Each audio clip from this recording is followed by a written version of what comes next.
Hey guys, I'm here with our first sponsor, a book I can't recommend enough, Healthy Made Easy, written by Mitchell Thompson. We've had him on the show. He's the owner of Self-Sustained Training. Great guy. He's given us a book jam-packed with so much information on diet, the effects on the body, what we should be eating. I can't recommend this book enough. Like I said, if you need a guide to starting a healthier diet, living healthier, this is the book has everything you need to start out. Easy read, jam-packed with information. It's available at Amazon, Barnes & Noble. Be sure to head over, follow Mitchell Thompson. He's on Instagram, all platforms, Facebook, everything. Check out his documentary. That as well is very eye-opening.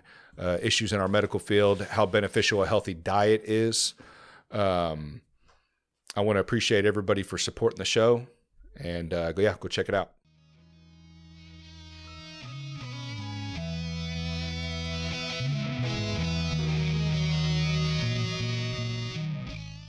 And then, dude, I missed my buddy James' fight too. He was fighting last night. I was at a Gladfest yesterday. Nice. So solid. Yeah, dude, it was kind of dead, man. I'm surprised. Usually Gladfest is popping on a Saturday night. It's the first day though for it, right? No, I think it was Friday, Saturday, Sunday. Oh, okay. Yeah. Is it just one weekend? Yeah, I think it's just one weekend. Okay. But I always liked the Gladfest, man. Something about, carnivals and stuff like that kind of bring you back as a kid, just. Man, especially nowadays where we don't know our neighbors and we don't really have a community. Like that reminiscent communal feeling, I think, for all humans is something that we just yearn for. Right, You know, we don't have that nowadays. We don't know our neighbors. Yeah. So how are you going to have that same communal appreciation in the 21st century? Yeah. Even 50 years ago. I mean, Instead, ours is online, pretty much. all online. And that removes, this is another thing I talk with my clients, especially the younger they are and they play video games. I flat out tell them the way in which you're socializing and communicating, by the way, are we run? Yeah. Okay. But the way you socialize and communicate is going to be way different than even the way I socialized and communicated in my development, which is going to be way different than our parents in their development of their socialization and the integration of that socialization. Right. It's we have to have that interdimensional component of being face to face with somebody if we're really going to be able to get that social integration. Yeah. And most kids, I know I grew up about half and half. Most kids nowadays grow up with all of their socialization being online. Well, how old are you? 27. Yeah, so you were around online gaming when it first started. Right. Because I remember, I'm 32, so I remember when the first Call of Duty came out and online gaming started becoming big, and then everybody was just kind of went straight to online. But it took some years, you know what I mean, before that happened. But yeah, now it's wild, dude. I mean, you hear so many people talking about my best friend, but he lives in blah, blah, blah. I'd never met him in your life, which is kind of cool at the same time. But then again, it's kind of if that's the only component of your relationship dynamics. Yeah. If you have some friends online that you've met in tandem with people in person that you already know, I think there's a healthy balance of that. But most people, almost all of their friends are, now I wouldn't say most people, well, I don't know, who knows? A lot of my clients, the majority of my clients, especially if they're younger than me, I notice a stark difference in their social ability, we'll just say, their social skills, let alone in the quality of the friends they have. Do you think that's do you think that's a parenting issue? Because we're kind of coddling a lot of our kids right now and don't want them to go outside and get kidnapped and all this crazy shit. And as you drive down my block, there's a lot of kids in our little neighborhood over here, but none of them play outside. You know what I mean? I would say the nuance of it is there's a lot of parenting implications of it, obviously. We got too relaxed. But the technology, I think, facilitates that relaxation. Okay. So we got too relaxed, but why did we get too relaxed? We got so comfortable because of technology. Yeah. Yeah, because even adults, instead of going out, a lot of them are just mindlessly scrolling on the couch. Instead of spending time with your kid, even if you don't want to, you're now offsetting that to Coco Melon or Miss Pat, whatever her name is. I fight that a lot, man, because, I feel so bad. It's my daughter, she'll go, and I don't mind if she watches TV, you know what I mean? But I have to watch, and I'm not always good at it either. I'm the first one to put my hand up and say, hey, dude, I'm not perfect, man.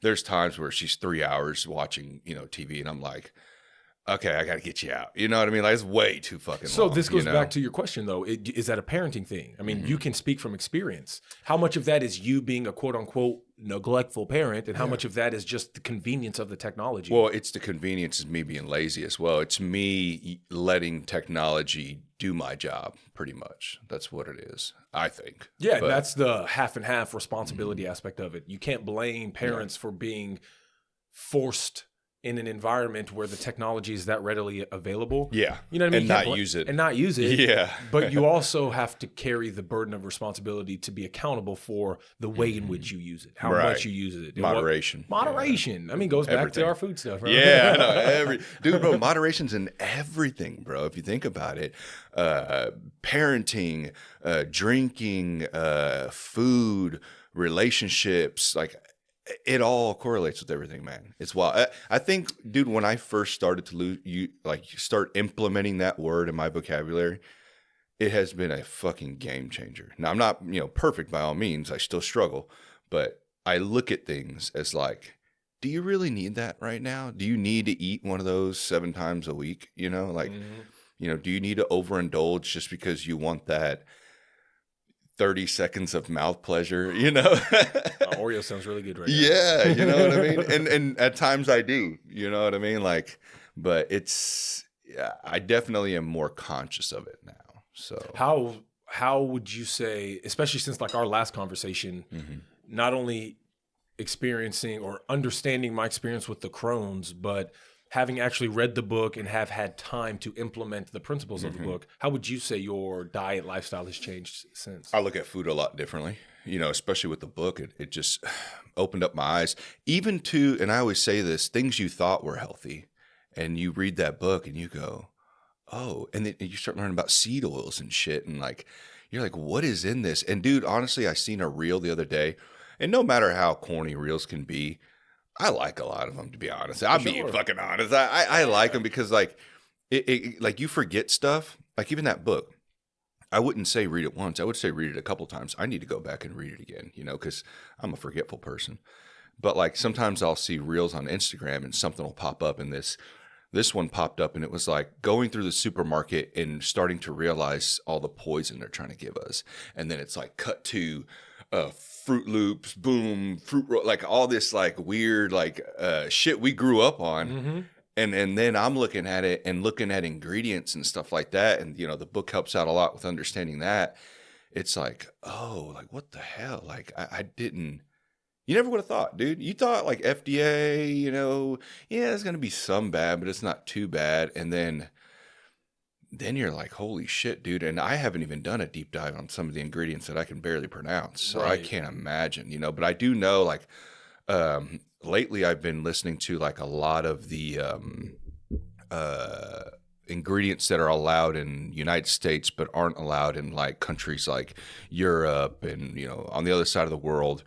And, with their regulations being very tight, why is ours very loose? It's weird, man. We're just now starting to take that to government regulators to really expose the corruption of the food industry. Really? Yeah, it's just been in the past year, really, I would say.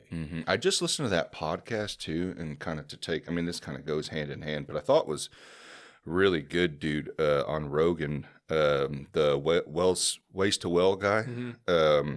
What's funny is Joe Rogan's having Callie Means and his sister, Casey Means. They're two. I think they talked about them. Yeah. Well, he said he's going to have them on. Brigham Bueller, I think that's how you say his name. He's the Ways to Well, the regenerative care clinic guy. So, but the cool thing is Joe Rogan just had Callie Means and his sister Casey Means on. Did he? I'll have to listen to that. Callie Means, I think it doesn't come out till maybe this week it comes out. Yeah. Oh, so he's already had them on, but they haven't put it out yet. Okay. And it's crazy because Callie Means worked for Coca-Cola as a representative as essentially a sales rep. Oh, that guy I just mentioned worked for the prescription drug companies. Right. So that's why when he came over, he's like has all the dirt. So Callie Means worked on the lobby side, we'll say, of the we'll call it big food corporations, namely Coca-Cola, and his sister I think she still is, a practicing physician, like an actual doctor, an actual medical doctor. Really? So with him understanding the Nutrition side? Well, the lobbyist side of the corruption, okay. how they actually corrupt institutions of trust, whereas she understands the actual physiological health implication side of it. Them two together, especially as brothers and sister, have been like trailblazing this path on transitioning the paradigm shift from corrupt, trash nutritional standards to the new nutritional standards we should have set, which should be set like in the next 10, 20 years, I feel like. So you have high hopes? I have really high hopes. That's good, dude. Yeah. That makes me feel a lot better, man. Just because of all the shit out there and the conveniency to get it, man. You know what I mean? Especially like for kids, like a lot of the times, like you know, I'll have a bag of chicken nuggets in the fridge, you know, and you try to make sure it's like they're decent, you know what I mean? But sometimes it's like you need those quick foods, you know. And I know there's other ways, and over time I'm trying to implement more and more of how to make it healthier because my kids deserve a chance at a good life too. But I hope they create like more of easier access, you know, like at more stores, not just having to go to like Whole Foods or some shit like that. Like going to normal stores, you know, where you can get better, they're using better ingredients. Maybe it's not perfect, you know. What's going to be perfect in a frozen chicken nugget? Probably not a whole bunch, you know what I mean? Right.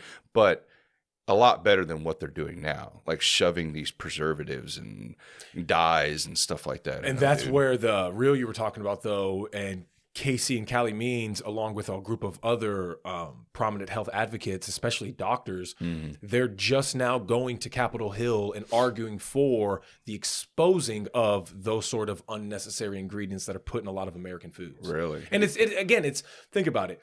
When was it? In the 1970s, I think, when cigarettes really started being exposed for their potential health. Yeah, because they denied it forever. They promoted it as a positive health benefit. So you have, who is it? You have, I can't remember the name of the big companies, but you had essentially all the big like cigarette companies, like companies. Marlboro and all that. Yeah, but the ones that own them. Oh, really? Yeah, I can't remember the name of them, but the biggest tobacco companies that had a monopoly on the tobacco industry, when they started getting exposed in terms of their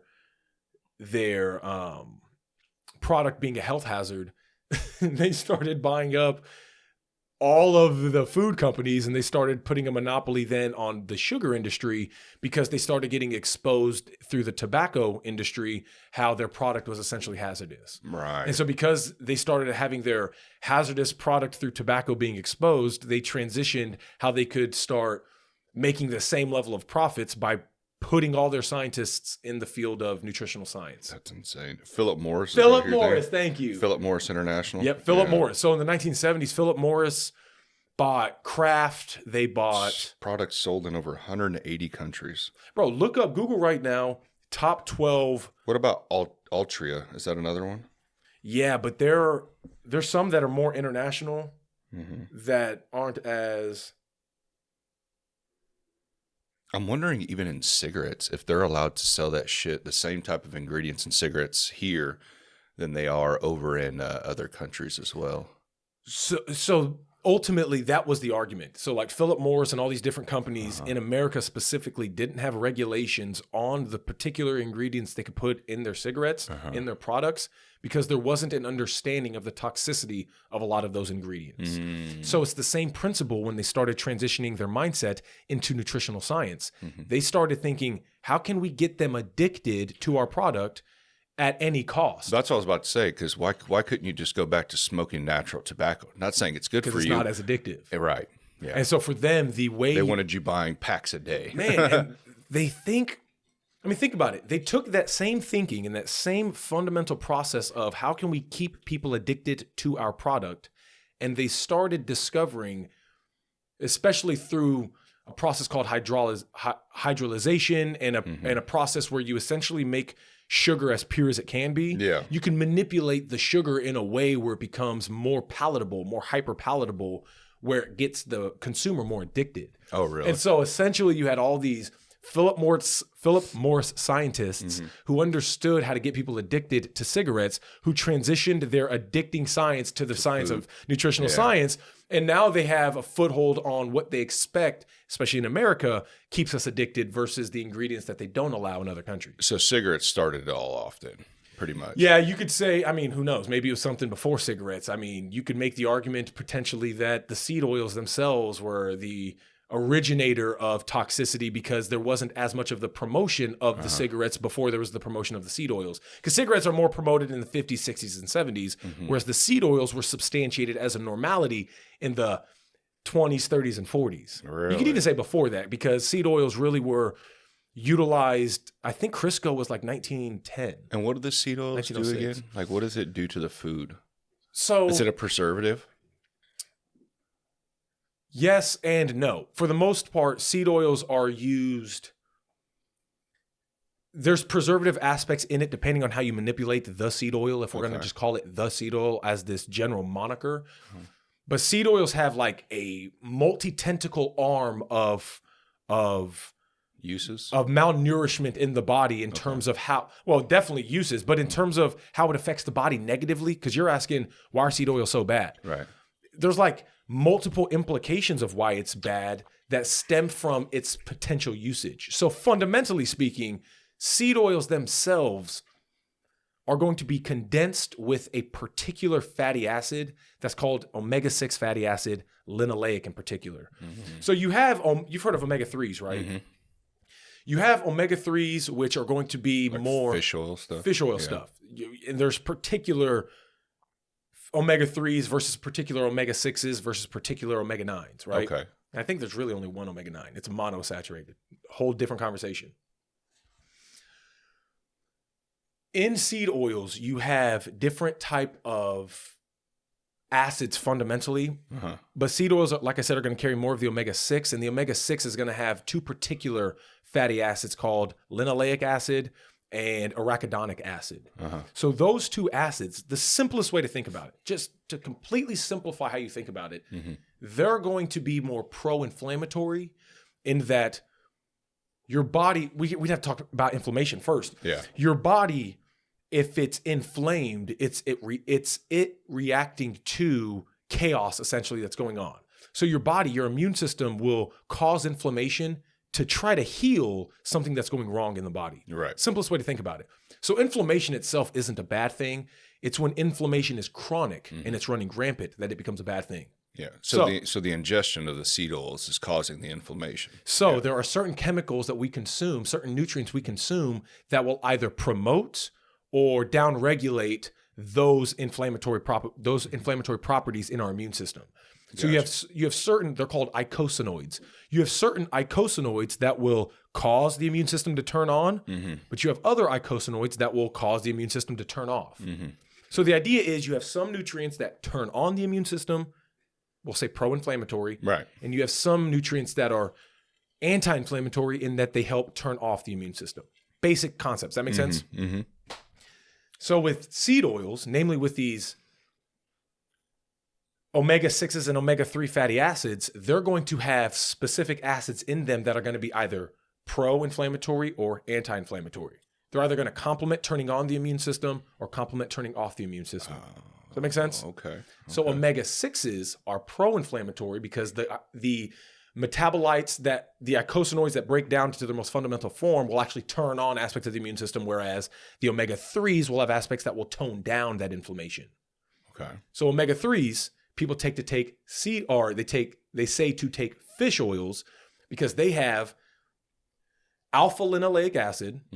They have DHA and EPA, which DHA is dexa hypo something chronic acid. It's a long name. Whereas the EPA is going to be eicosapentaenoic acid, which the eicosa goes back to the eicosanoids that it breaks down into, which is going to be the anti-inflammatory or the pro-inflammatory. There's a reason no one understands this stuff, Gabe, because to understand it, you have to have enough of a biochemical understanding to then get to the simplified version of what we're talking about. Well, I remember you telling me that last time we met. Was that 2 weeks ago? It was like 2 weeks ago. And and that's why I like talking to you, and I recommend everybody reach out to you because like you're able to break it down to where I don't have to go to like a university in order to get a degree. And they do that on fucking purpose. And that's the shit that drives me nuts, man, is that like you're messing with the probably the most important thing other than water. Okay. And then you're making it so difficult for us to understand. And then the reaction to that is people losing their lives or getting these chronic diseases. And then you're stepping back just going, oh, well, go to our buddies, the doctors, you know, and like, and at no point are you pointing to actual nutritionists or making it simplified. They could make it simplified if they want to, but like you go to a government website, try to navigate that. Good luck. They're like stuck in the fucking 90s on that shit, dude. Like you almost wonder, is it intentional? Putting this knowledge wall, this accolade wall of accreditation before you actually are qualified to have a true conversation. Oh, we got the information out there. You got to read it. Oh, okay. Well, thanks. Half of these studies are behind a paywall where you can't even read the whole study unless you have the accreditation like MD, and then you have to put in your actual license and all this other stuff in order to get access to a lot of these studies. So full circle, what ends up happening is most people, bro, when I'm talking about like the biochemistry of stuff, most nutritionists don't even understand this because nutritionists are being taught what they're being told from the government, the very same government bodies that have corrupted the nutritional science. So it's kind of like who you fall under is who you're going to regurgitate whatever, you know, information that you're getting. And that's the importance, bro, of understanding the autonomy of your own due diligence, your being able to look up 5 different sources, cross-reference all 5 different sources and come to a sound conclusion based off your own due diligence. Right. That takes a lot of time and effort. So something like what we're talking about with regards to... Because that's what I was going to ask. Like, remember when I sent you that video of that one guy, Jack, bald guy, I can't remember his name, but he was... Mike Israetel. Yeah, he was trying to explain how seed oils aren't bad, and I sent it to you to kind of get your thoughts on it. And of course, it was through Messenger, so I didn't get like a full in-depth conversation with you. But my question is what makes you feel like you're right compared to him being right? Like, how do you explain to somebody, hey, listen to me, I'm trying to help you, but then this guy right here has got millions of followers too that are listening to every word he says. Like, how do you navigate that, man? How do you know who's right? Exactly what I said. You would come to my content, you would go to his content, and then you go to 3 other contents. You have 5 resources that you can then cross-reference and come to your own sound conclusion. Right. That's the problem is, bro, people want to listen to somebody just because they have a certain amount of followers or they look a certain way. Right. That dude's on, and he's admitted, on all the gear, all the testosterone in the world. Yeah. So yes, seed oils aren't going to affect you the same way it affects somebody else. But his confidence comes from the studies he's reading, which again goes back to the idea we talked about last time, which is the corruption of studies. Being able to rig institutions of trust like these scientists and these medical boards saying, well, the American Heart Association says this thing, so it has to be true. And those people that have millions of followers, whether it's a Mike Israetel, a Lane Norton, any of these guys online who are promoting, let's say, the negative health outcome studies, they're doing it because it's the most convenient in terms of accrediting their perspective because they have the industry to support them. Yeah, but if they're all about health, why are they? They're not. They're not stupid. They're not about health then. Really? That's the question you ask yourself. So for me, when I come across somebody that says seed oils are good, and I promise we'll get back to the omega-6 versus omega-3s information stuff. Yeah. We do this. We do 100%. But the idea is if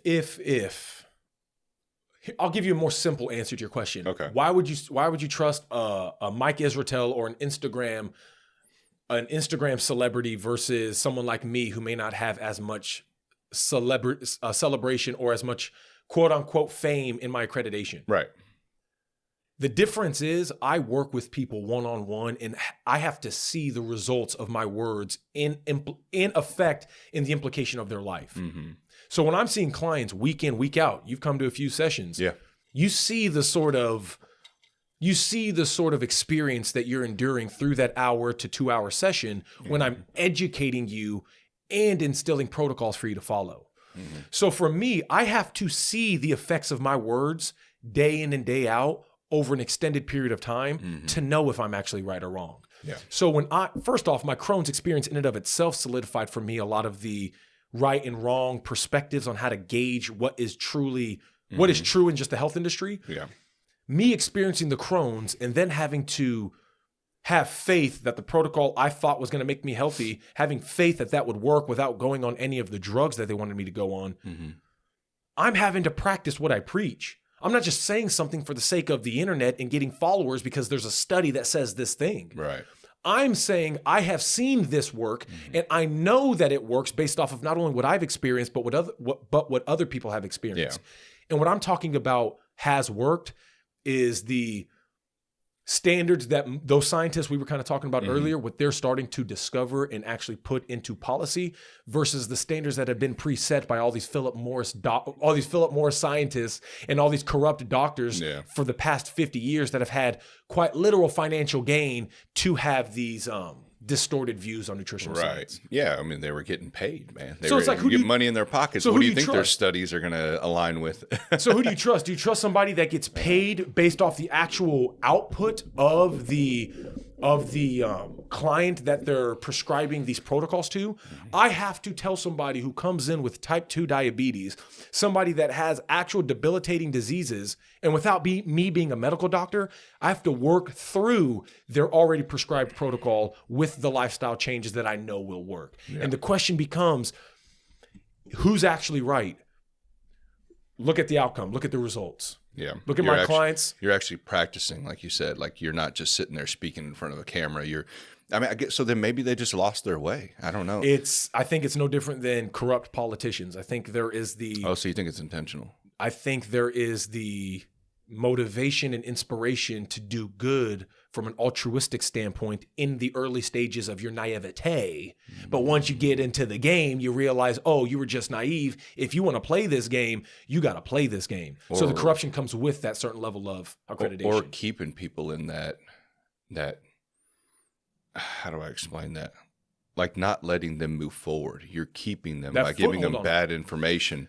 And so you've kind of got a client for a very long time, rather than getting them actually healthy and giving them the facts they need in order to progress, because your fear is that, oh, well, that's less money. Kind of like the same way with the big companies. There's no profit in changing people's lifestyle. Yeah.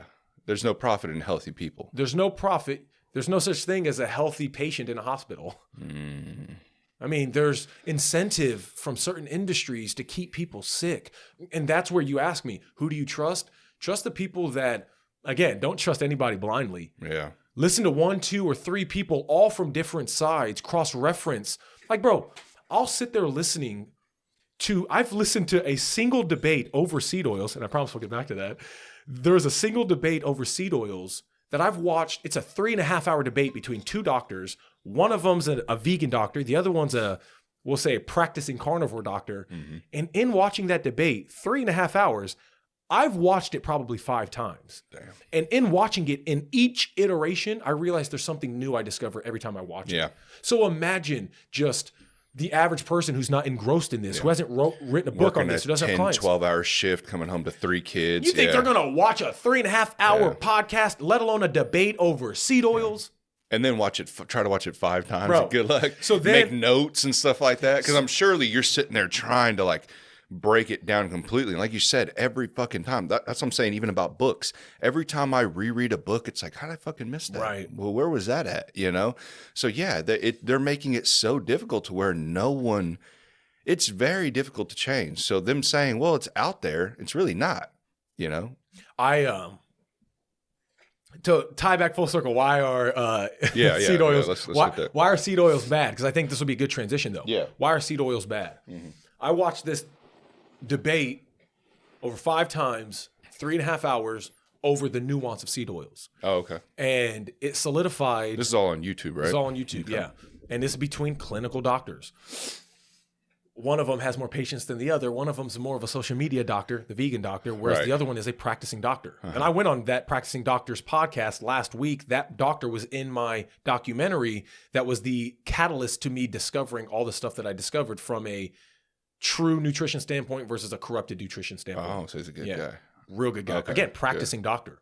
I know, but usually we say you want to go to a nutritionist or they're not. And you so know that's what the I thing, mean? though. Like, even the nutritionist, they're even less qualified than a practicing doctor because the nutritionist only has the nutritional side, whereas a corrupt nutritional side. Yeah. Whereas a doctor, they at least don't have any nutritional knowledge, really. So they're not really as corrupted from the nutrition as somebody who's promoting like brown rice or somebody that's promoting bread and whole grains. So then maybe I've been messing up on that because I keep telling everyone instead of going to a doctor to discuss your health, you should find a nutritionist. They'd be better off going to a nutritionist than a doctor. It's just they would be. But you're going to face the same battles as with doctors. There's good and ones and bad Yeah, ones. you're going to be less prone to needing to use medication as a remedy if you went to a nutritionist versus a doctor. Okay. So I agree with that anecdote. I think you should definitely see somebody that isn't going to prescribe you medicine first if you want to just try to get baseline health. Or is it even a nutrition? Like, what do you kind of fall under? Like, I call myself just a health professional. Okay, so a health professional. But this is the thing, because I feel like you give just do you feel like you have adequate enough information as any nutritionist out there? Dude, I have more information than a nutritionist out there. That's the thing, though. There's not a lot of people. So I must change my words. Health professional. Well, that's the thing, though. There's not a lot of people that do what I do. Okay. That's the sad part, bro. Damn, you think it'd be a booming business right now, to get people on track? Not when you're told that certain nutritional protocols will make people healthy. You think that's really going to help them. You put them on this protocol and they don't get healthy. Okay. So for me, if I followed the prescribed regimen that nutritional science wants me to follow, I don't think any of my clients would have gotten as healthy as they are, let alone sustained it. Because if that's the case, we wouldn't have 93% of Americans being unhealthy. Fuck. And what is it? Over half are obese? 50% are obese. No, I think it's actually maybe it's 30 to 40% are obese. 40 to 50% are overweight, but together over 80% are obese or overweight. Oof. Yeah. So sorry. The omegas, yeah. Sorry. It's all good. So ultimately, and there's a reason there's not a lot of people that do what I do, bro, because this is a lot of information across multiple fields of study that you have to be adequate enough in the depth of the knowledge to then be able to see how they all cross-correlate. Right. So seed oils, the problem is going to be whether or not they're inflammatory, pro-inflammatory, or anti-inflammatory. And we have why we do it, how, doesn't matter. We just know this is where we're at. We have since the early 1900s mass-produced omega-6 seed oils into our diet, whereas for the most part of all of human history, the concentration of those omega-6 seed oils just weren't apparent in our body, in our diet. Okay. And so what does that mean is the omega-6 seed oils, what they're going to do, we good? Yeah. Good. What the omega-6 seed oils are going to do in a high concentration is promote an excess of those omega-6 fatty acids. And so if we have excessive amounts of pro-inflammatory fatty acids in our diet, and we have a insufficient amount of anti-inflammatory nutrients in our diet, you can see how the body would be more pro-inflammatory than not if that's all you're eating is inflammatory foods. Okay. Basic way to think about it. So omega-6s, the idea is you should have about a 1-to-4 omega-3 to omega-6 ratio, meaning for every one omega-6 you consume, you should have at least 4, or every one omega-3 you consume, you should have no more than 4 omega-6s in terms of the ratio distribution. Yeah, because these omegas are in actual food, right? Right. But we're getting a surplus of them. And we're getting a surplus of the wrong type of omegas from unnatural foods that didn't exist over 100 years ago. Right, right. So where do the seed oils come from? They douse all of our crops are going to be doused with a lot of pesticides and herbicides, which in and of itself is a problem. But then you have the additives when the foods are actually made that are really going to be the seed oils themselves. And the seed oils, whether it's soybean oil, sunflower oil, any oil you can think of that's a vegetable oil. Corn oil. That was a big one. Soy and corn are the two biggest, right? Cottonseed oil was how a lot of this started, though. Oh, really? Yeah, we can go into the science of that. Give me a second. Let me finish the thought before we go into the science. No, you're good. The idea is by inundating, by flooding our market, our nutritional market with more omega-6 fatty acids, which come in the form of the seed oils, you just you cause a disproportionality of omega-3s to omega-6s, which in the body from an autoimmune standpoint just causes us to have more pro-inflammatory molecules in our body rather than the anti-inflammatory. And when I tell people the secret to getting healthy is increasing your circulation while decreasing your inflammation, how do you decrease that inflammation? You fix the diet. How do you fix the diet? Take out the inflammatory foods. What are the inflammatory foods? Goes back to the seed oil conversation. And increasing the circulation, are you speaking of like just getting more cardio and stuff That's like that? That's going to be fitness, yeah. And that goes to a certain way of working out that people think they need to be in the gym for hours on end. But if you can get a high quality, high intensity interval training circuit done 3 to 4 times a week in less than 30 minutes, you don't have to put that much of an emphasis on fitness in terms of getting healthy so long you've taken care of the nutritional side. Well, speaking of fitness, I was going to actually open up with this, but you have a new gym that you're opening up. What's it called? Combat Cardio Kansas City. Combat Cardio Kansas City. Yeah. So what made you want to go that route, the gym route? So, because I know you're doing the health professional stuff. I know you love that. But are you kind of thinking that like, okay, I'm giving all this advice, I'm changing people's lives. Let me actually get a spot for these people, like a place that we can all actually put the work in. You know, because that's a big side of it as well, too, the physical side, you know. Is that kind of what you were thinking? Yeah, so I always tell people getting healthy is 80% nutrition, 20% working out. Right. So for somebody wanting to open a gym, it's not a good moniker to sell the idea that you don't need to work out. Right? Yeah. So the question is then, why are you opening up a gym? Back in 2018, 19-ish, I developed a real strong love and passion for fighting itself, for just combat sports. Yeah. I was always a big football and basketball guy my whole life. After high school, I really started getting enthralled with like Muay Thai, kickboxing, boxing in particular. A few years of being engrossed in that, I realized, man, there's aspects of their training I'm witnessing that seems very effective in terms of getting anybody in shape, let alone these professional athletes. So when I was thinking about what gyms I wanted to work at, I ended up working at a cardio kickboxing facility that through that experience, only being there for a few months, I realized how effective that form of fitness is for the average person. Especially full body, you know. Bro, there is, compare riding a bicycle versus being on a set elliptical versus rowing versus doing burpees, any form of cardio, especially if it's high intensity interval training, it's going to offer the best form of cardiovascular training than any other form. Yeah. So if you were to go into a gym and lift weights versus you were to go into a gym and run on the treadmill or do the elliptical, you'll get better health outcomes technically, especially because it's from the cardiovascular standpoint, from the aerobic training, from the cardio, from the treadmill, from the elliptical, from the rower. You would get more health benefits because of how it affects your heart in terms of choosing how you work out. So then why does everyone promote resistance training? Because resistance training has its necessary place. Okay. It is very important. But in terms of prioritization of implementing health protocols, cardiovascular is first. Okay. Strength training, hypertrophy training, which is going to come from the resistance training, is crucial. Do not get me wrong, especially the older we get, because we have to counteract something called sarcopenia. Another conversation. Sarcopenia is just the loss of muscle mass through aging over time. So to combat that as we age, resistance training is crucial.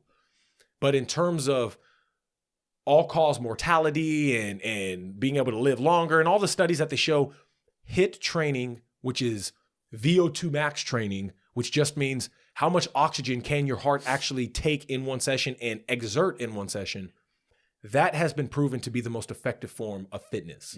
Outright. Make sense? Yeah. So I was training people through just the resistance training. When I was like 16, starting to be a personal trainer, for 4 or 5 years, I'm only doing the resistance training as my baseline protocol for all my clients. And I eventually implemented the cardio kickboxing as the base form of aerobic training, because before that I was just having them do burpees, just doing high intensity interval stuff, right? Which is the best outcome that I've seen with my clients in terms of the fitness side, losing fat, building muscle.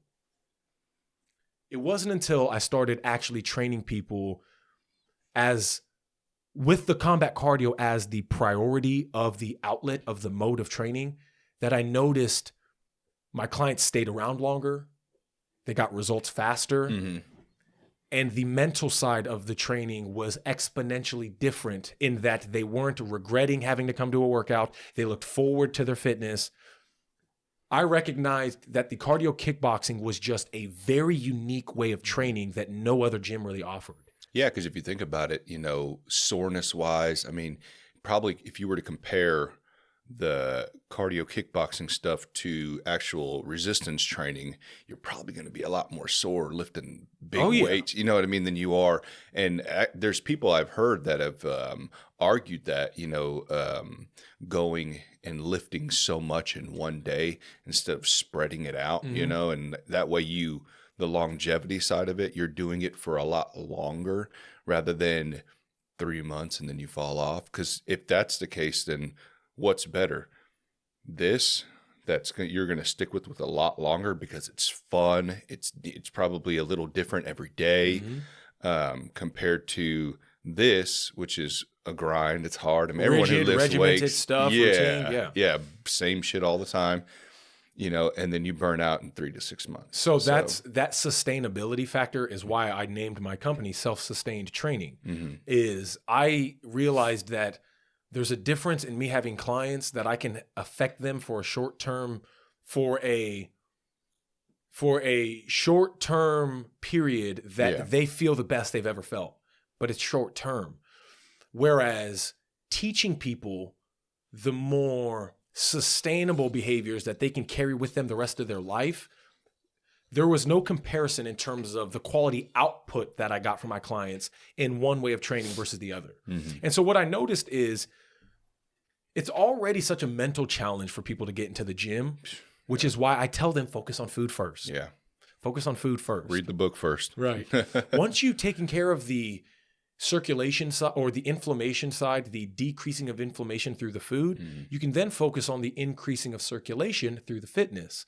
And so what I've noticed is the mental side of getting into the gym, even if they're eating perfectly well and their diet is taken care of, there's still that mental struggle to get into the gym.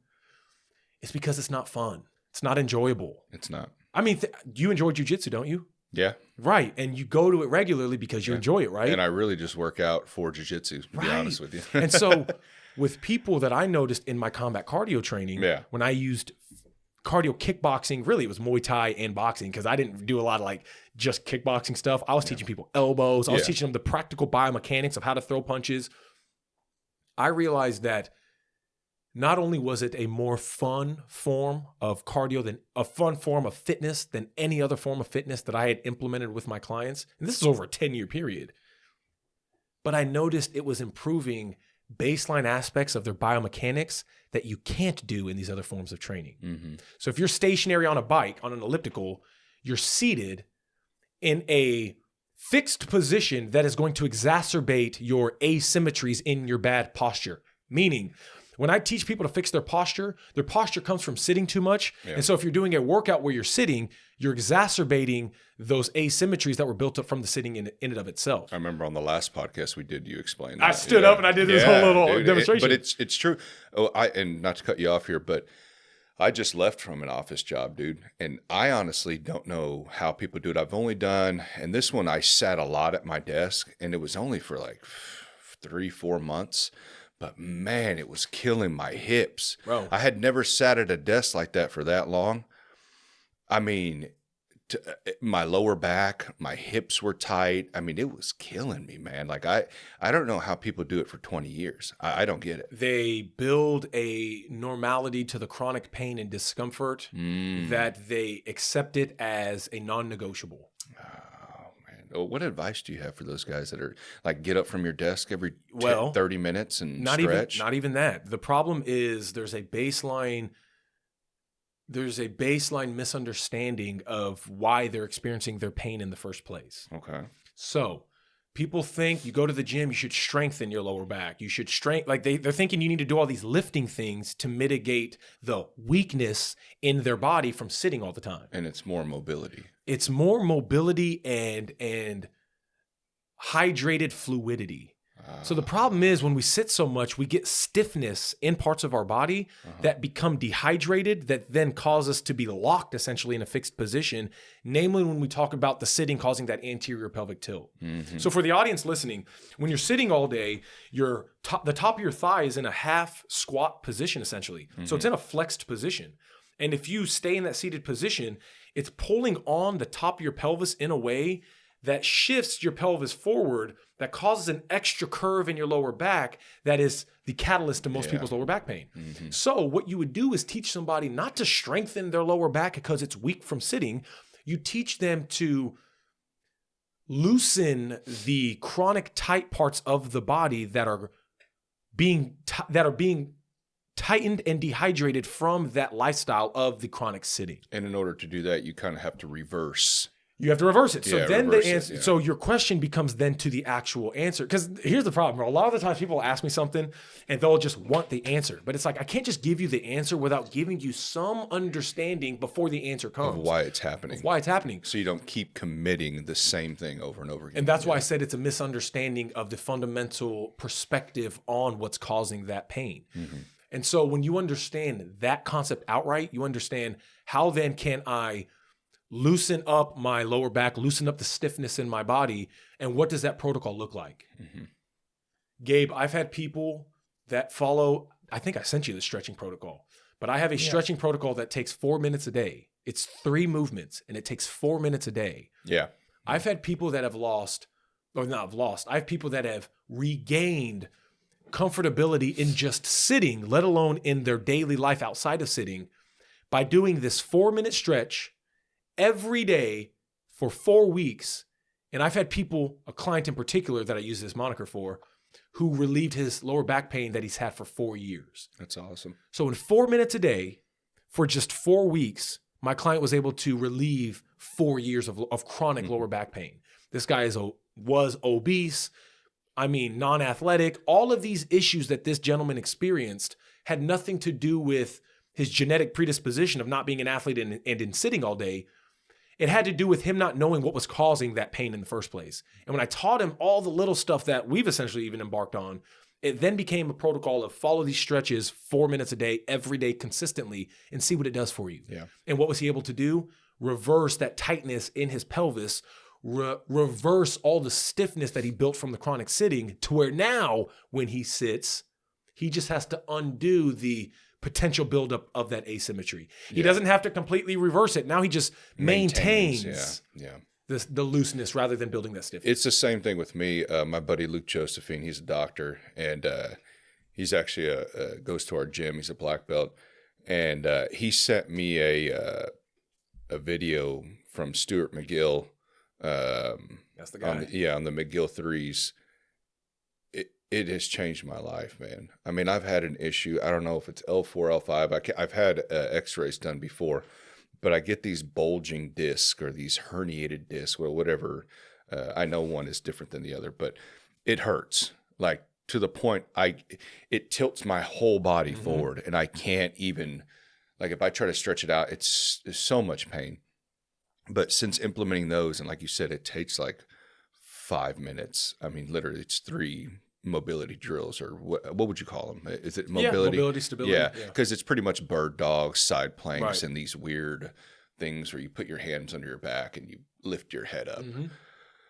And dude, I tell people all the time, it's almost like a natural ibuprofen when I do it, because I'm not saying it gets rid of it completely, but the relief you get from it immediately is insane. Like, when I first did it, I was hurting so bad, and I got so much relief that one time doing it. And even now, if I feel a little stiff, I try to do it at least, he tells me to do it every day. I try to do it at least 3 to 4 times a week. When I'm doing jiu-jitsu, I like to do it before so I can get that core activated, And, but yeah, that's another thing too.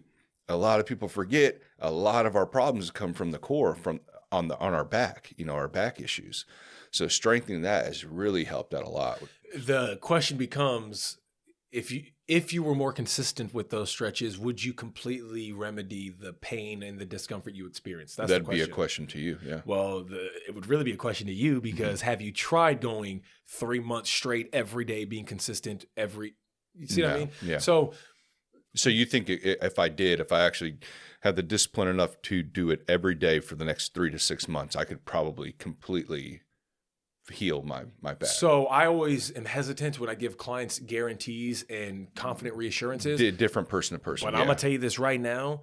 The odds of it not helping, the odds of it not fixing it to the degree that you're wanting it to be fixed and helped is very low. Okay. The odds of it, and I only say that because when I have clients come in, have lower back pain, they're obese, they have all these issues, I tell them flat out, if you can just be patient, consistent, and have faith, those 3 things, I can ensure, this is what I can guarantee, you'll have a better standard of living in the next 30 days than you had coming into my office. Right. Now, does that mean they'll reverse their type 2 diabetes? Does that mean their arthritis will completely go away? No. But the standard of living, of their ability to actually deal with these chronic issues, it's such a world difference that for them, once they see that difference, there's no turning back on what they would do if they could do it all over again. Right. They go, what? It was 5 minutes a day. Yeah. Not only do I do it every day now, I look forward to doing it because I don't have the misunderstanding of its futility. I have a true understanding of its applicable applicable sufficient worthiness because I see the benefits it's given me through my consistency. And you don't have to go to some dark room by yourself and bang it out. It's like, go turn on the TV and do it right there in the living room, you know? That's why I tried to make the videos that I have so people can do it always, anytime, at home, under the most convenient circumstances. I mean, you'd be surprised if you throw on a YouTube video and just start stretching and doing these mobility drills, how fast it'll go by. I mean, think about how long you mindlessly scroll on TikTok for, you know? Like, why can't you spend 5 of those minutes doing some stretches? Exactly. Right. And that's why I'm so excited that you're opening up this gym, dude, is that way you, like, they can have you there and explain this to them and then even be like, hey, come meet me at my office. You know, let's get you started where you can get a lot more information. I mean, dude, I've talked to Danny about this, how generous you are. And, you know, as your, company builds and builds, it's going to be a lot more difficult, I understand, but like how you give the time, you know what I mean? If you see that they want it, that's you know what I mean? Like you can't just they can't expect you to just give them everything without them giving something back. I'll give you an example. I have people message me all the time on Instagram. Right. I had a guy message me not too long ago saying, hey, I really want to get healthy. Can you help me? Very basic. I immediately respond with, yeah, bro, watch this video. Send me your macronutrients. Let me know when you have it finished. Read it, never responded. So what do I do with people? You want my help? Bro, I will go above and beyond to respond to you. Yeah. But I'm not going to waste my time if you're not truly interested in implementing the change needed to get the thing you're asking for. Yeah. And most people just want to have a conversation for the sake of saying they had a conversation rather than truly getting to putting in the work to get to the true reason for why they are where they are. Yeah. What do you think that is? It's just pure laziness. It's 21st century instant gratification. Right. We grew up on Vine, TikTok, all this bullshit. I mean, because I deal with it too. You know what I mean? Like I told you, I need to cut out the Starbucks. Have I cut out the Starbucks? It's all good though. I still have a couple a week. You know, I know what I have to do, but I'm not doing it. But it's not. That's where it's not just laziness, bro. It's intentional. Like it's always in our face all the time. It's like there's a theory, big green signs right out there with the there's a principle within physics that's just it's essentially the path of least resistance. Yeah, it's the best way to think about it. All animals, anything that is producing energy and needing to operate off of energy is going to try to find the most efficient way to use that energy without waste. Okay. Being lazy, I mean, look at animals in the animal kingdom. Are they being productive all day? No. They're chilling, lazy until they have to work. So there is this path of least resistance we all follow naturally if we're just thinking about our animalistic primitivisms. Meaning if you're just thinking about yourself as a monkey, if you're just thinking about yourself as an animal, really it wouldn't be a monkey, it'd be an ape if we're talking about the bioevolutionary side of things, because monkeys have tails, we don't. I've anyway. heard that. If you're going to consider yourself just this animal, it's like, yeah, you're going to have all these animalistic desires and primitive urges that if you were an animal would always be justified in indulging in. Bro, we live in a day and age where people don't believe in God. They don't believe in a higher power. So they don't understand the true separation of the human condition versus of any other animal in existence. And the difference in our human condition is that strength and ability to fight those primitive desires, like being lazy. So you're over here saying like, bro, like I know I should do this thing, but I'm not doing it. Why is that? Because you're designed to not do the hard shit. You're designed to live in comfort and do the bare minimum. That's how we're designed as sinful humans. But if we were to look back at our ancestors thousands of years ago, they were eating natural food. So you don't see a bunch of fat people walking around and them having to exert, or they're having to work out and do all this stuff because they're eating right. But that's not it though, bro. It's not just them eating right and them having to move and stuff. It has to do with the cultural milieu, which means it has to do with the cultural vibe of everybody in the society. Okay. Having a different expectation for what it means to be lazy, we'll say. Nowadays, people don't have skin in the game, motivation to really get shit done because they feel like their efforts are futile. I'm just working at an office desk. What's the point in eating clean? What's the point in doing all this shit? I'll just indulge in the primitive desires that I'm naturally engaged to indulge in because that's what's most comfortable. Because I live in this uncomfortable ass world. Right.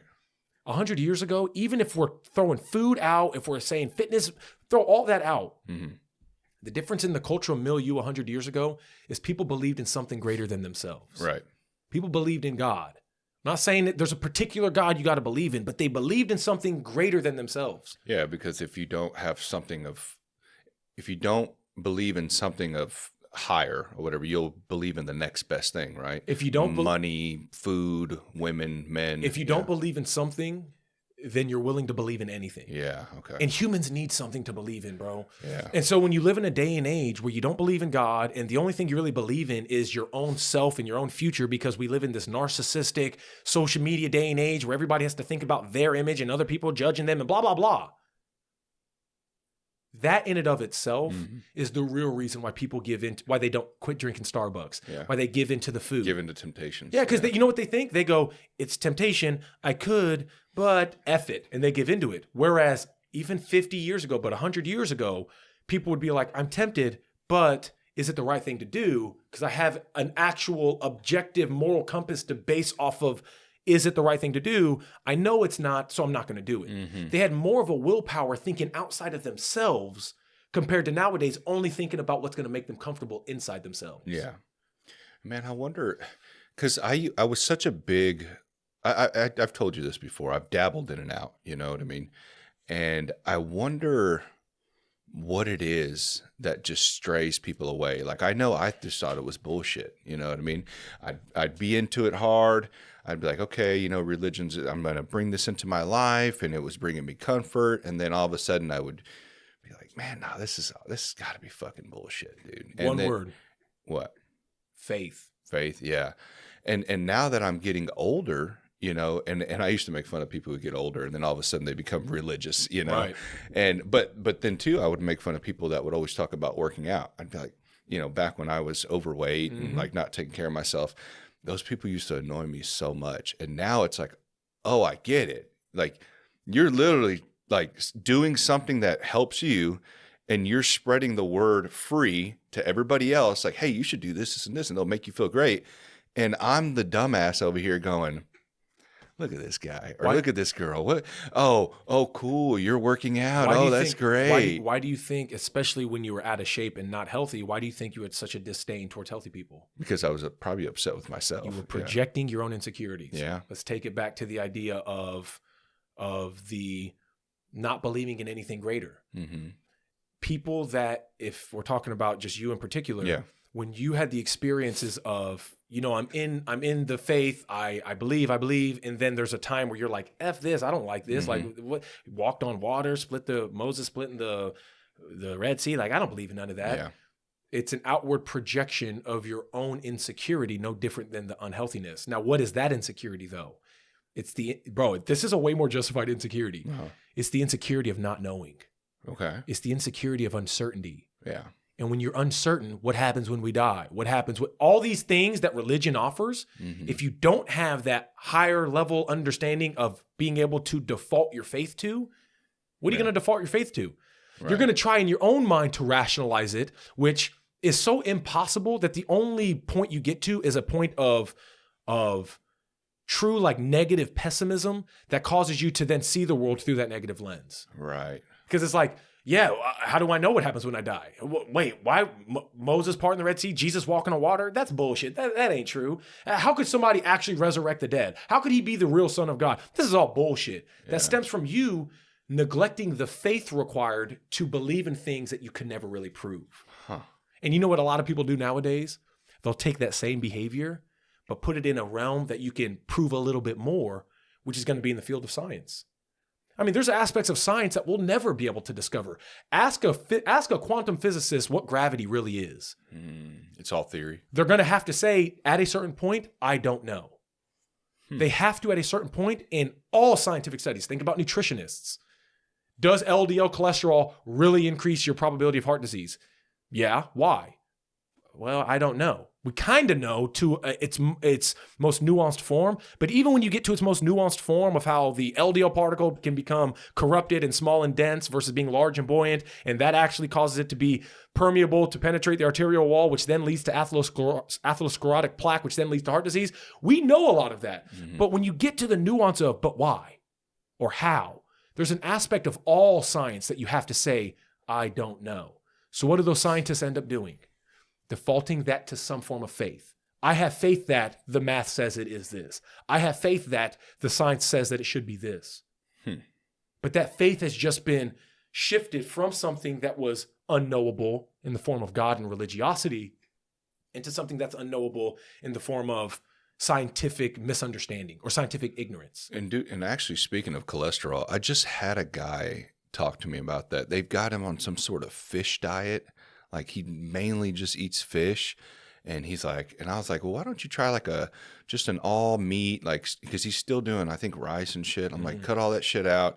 Try like an all meat. And I recommended him your podcast, but I don't even think we touched on the fats and carbs and stuff like that, which I'm hoping we can touch on today. Because I was like, dude, red meat, a fatty red meat will do a lot for you. He's like, oh no, man, my doctor told me that'll mess up my cholesterol. And I'm like, dude, I'm not going to sit here and try to explain it to you because I don't know. I was like, but you should reach out to this dude. And I recommended him you because I think that you're not being given the correct information. So that's kind of like the way you broke it down for me, explaining the cholesterol. And then I wish I could, explain how you explained it, but it was so much. But like, how do you explain that to somebody? The cholesterol, the carbs, the fats, like if you could just kind of like break that down for us, like, so that way they can understand, because you helped me understand like what I needed to understand about all of it. So first and foremost, the stuff we talked about, you don't learn until you're years 5 or 6 into a specific field of study called bioenergetics. And there's a particular bioenergetic doctor that I follow who is a genius that in the next 10 years, people are going to all love this dude. His name's Ben Bickman. In the idea of the stuff we talked about, there is so much nuance that you would have to do a lot of diving and due diligence before you get to the conclusion that we got to, which is why most doctors don't even get to that conclusion. What is that conclusion? What is red meat? Does it cause cancer? Is it bad? And what in it is so bad? The main thing people have with meat is it's saturated fat. They think saturated fat, which they're not wrong, they think saturated fat increases cholesterol, which it technically does, but it increases a particular form of your cholesterol called LDL cholesterol. In your cholesterol, you have two forms. You have HDL, and you have LDL. HDL is considered good because it essentially just clears stuff out. It's like an anti-inflammatory omega-3 in that it does more of the toning stuff down. Okay. It clears stuff. Whereas LDL is more active in actually doing stuff in the body. So LDL being active means that it in excess and it in its corrupted form can actively do bad stuff in the body. Namely cause atherosclerotic plaque, which is plaque buildup in your arteries that lead to heart disease, that lead to heart attack and stroke in particular. Yeah, and that's what they're saying that the red meat's contributing to. So the idea becomes, what really is the cholesterol, let alone the LDL, and is it red meat itself that's causing it to essentially lead to heart attack and heart disease? I could sit here for an hour and actually deduce to you what the process of cholesterol going from VLDL in the liver all the way to its LDL ApoB little molecule that then can cause atherosclerotic plaque. Like, I could explain that, but which you did for me. And but it doesn't do any good if you can't really remember it, right? So for me, when I explain it to people, it's not that so you'll remember it. I explain it so that you'll have the scientific rationalization of why what my end conclusion is what it is. Red meat doesn't cause heart disease. LDL isn't particularly the only variable that leads to atherosclerotic plaque. If I'm going to say those things, you need to have some science behind it to justify it. And I'm not going to say these things, especially not as a clinician, especially not as like a cardiologist, unless I can explain to you the mechanisms leading up to that conclusion. Otherwise, if I just said red meat's fine, it doesn't cause heart disease, LDL isn't really that implicative itself as a factor for cardiovascular disease, if I just said that, it'd be like, who are you and what is your accreditation? But if I explain the science, there is no arguing the science, because if you don't believe me, go try to find the science yourself. And I'm confident in you being able to go get the same discoveries that I got, so long you're willing to do the due diligence. So what happens is you have, well, I'll explain the bioenergetic aspects of things after I explain cholesterol, because they're two different things that go hand in hand, but they require their own independent explaining to then understand how they correlate. And if you want, you could just do a short version if you'd like. For sure. Yeah. But there is no short version when you're trying to explain things thoroughly. Well, I remember when you try to explain it, it's a lot, but the way you break it down is easy to understand, but it's a lot to retain. So to simplify the red meat being bad. And this is going to be perfect with our seed oil conversation. So I'm glad I was preemptively able to talk about seed oils a little bit before we talk about this. You have cholesterol in your body. What does cholesterol do? It essentially is active in building and rebuilding, we'll just say, structural components of the body. One of the most obvious ones that I could say that everyone could agree with is it affects the layering of cells and the permeability of cells being able to utilize carbs or fats as energy, which is a combo we'll get into. So cholesterol is, LDL in particular, is important for baseline biochemical reactions in the body that lead to downstream effects of hormone production, neurotransmitter production, all these things. So cholesterol is a crucial component of diet, which is why when you get put on a statin and they lower it completely, is that a good thing? Is it good to lower something that is crucial in the body? That's just the question you got to ask yourself. And the answer is technically no, so long that other aspects of the diet are taken care of. That way the statin doesn't lower it. It can keep it at its normal levels so long that other aspects of the diet aren't corrupting that cholesterol level, we'll say.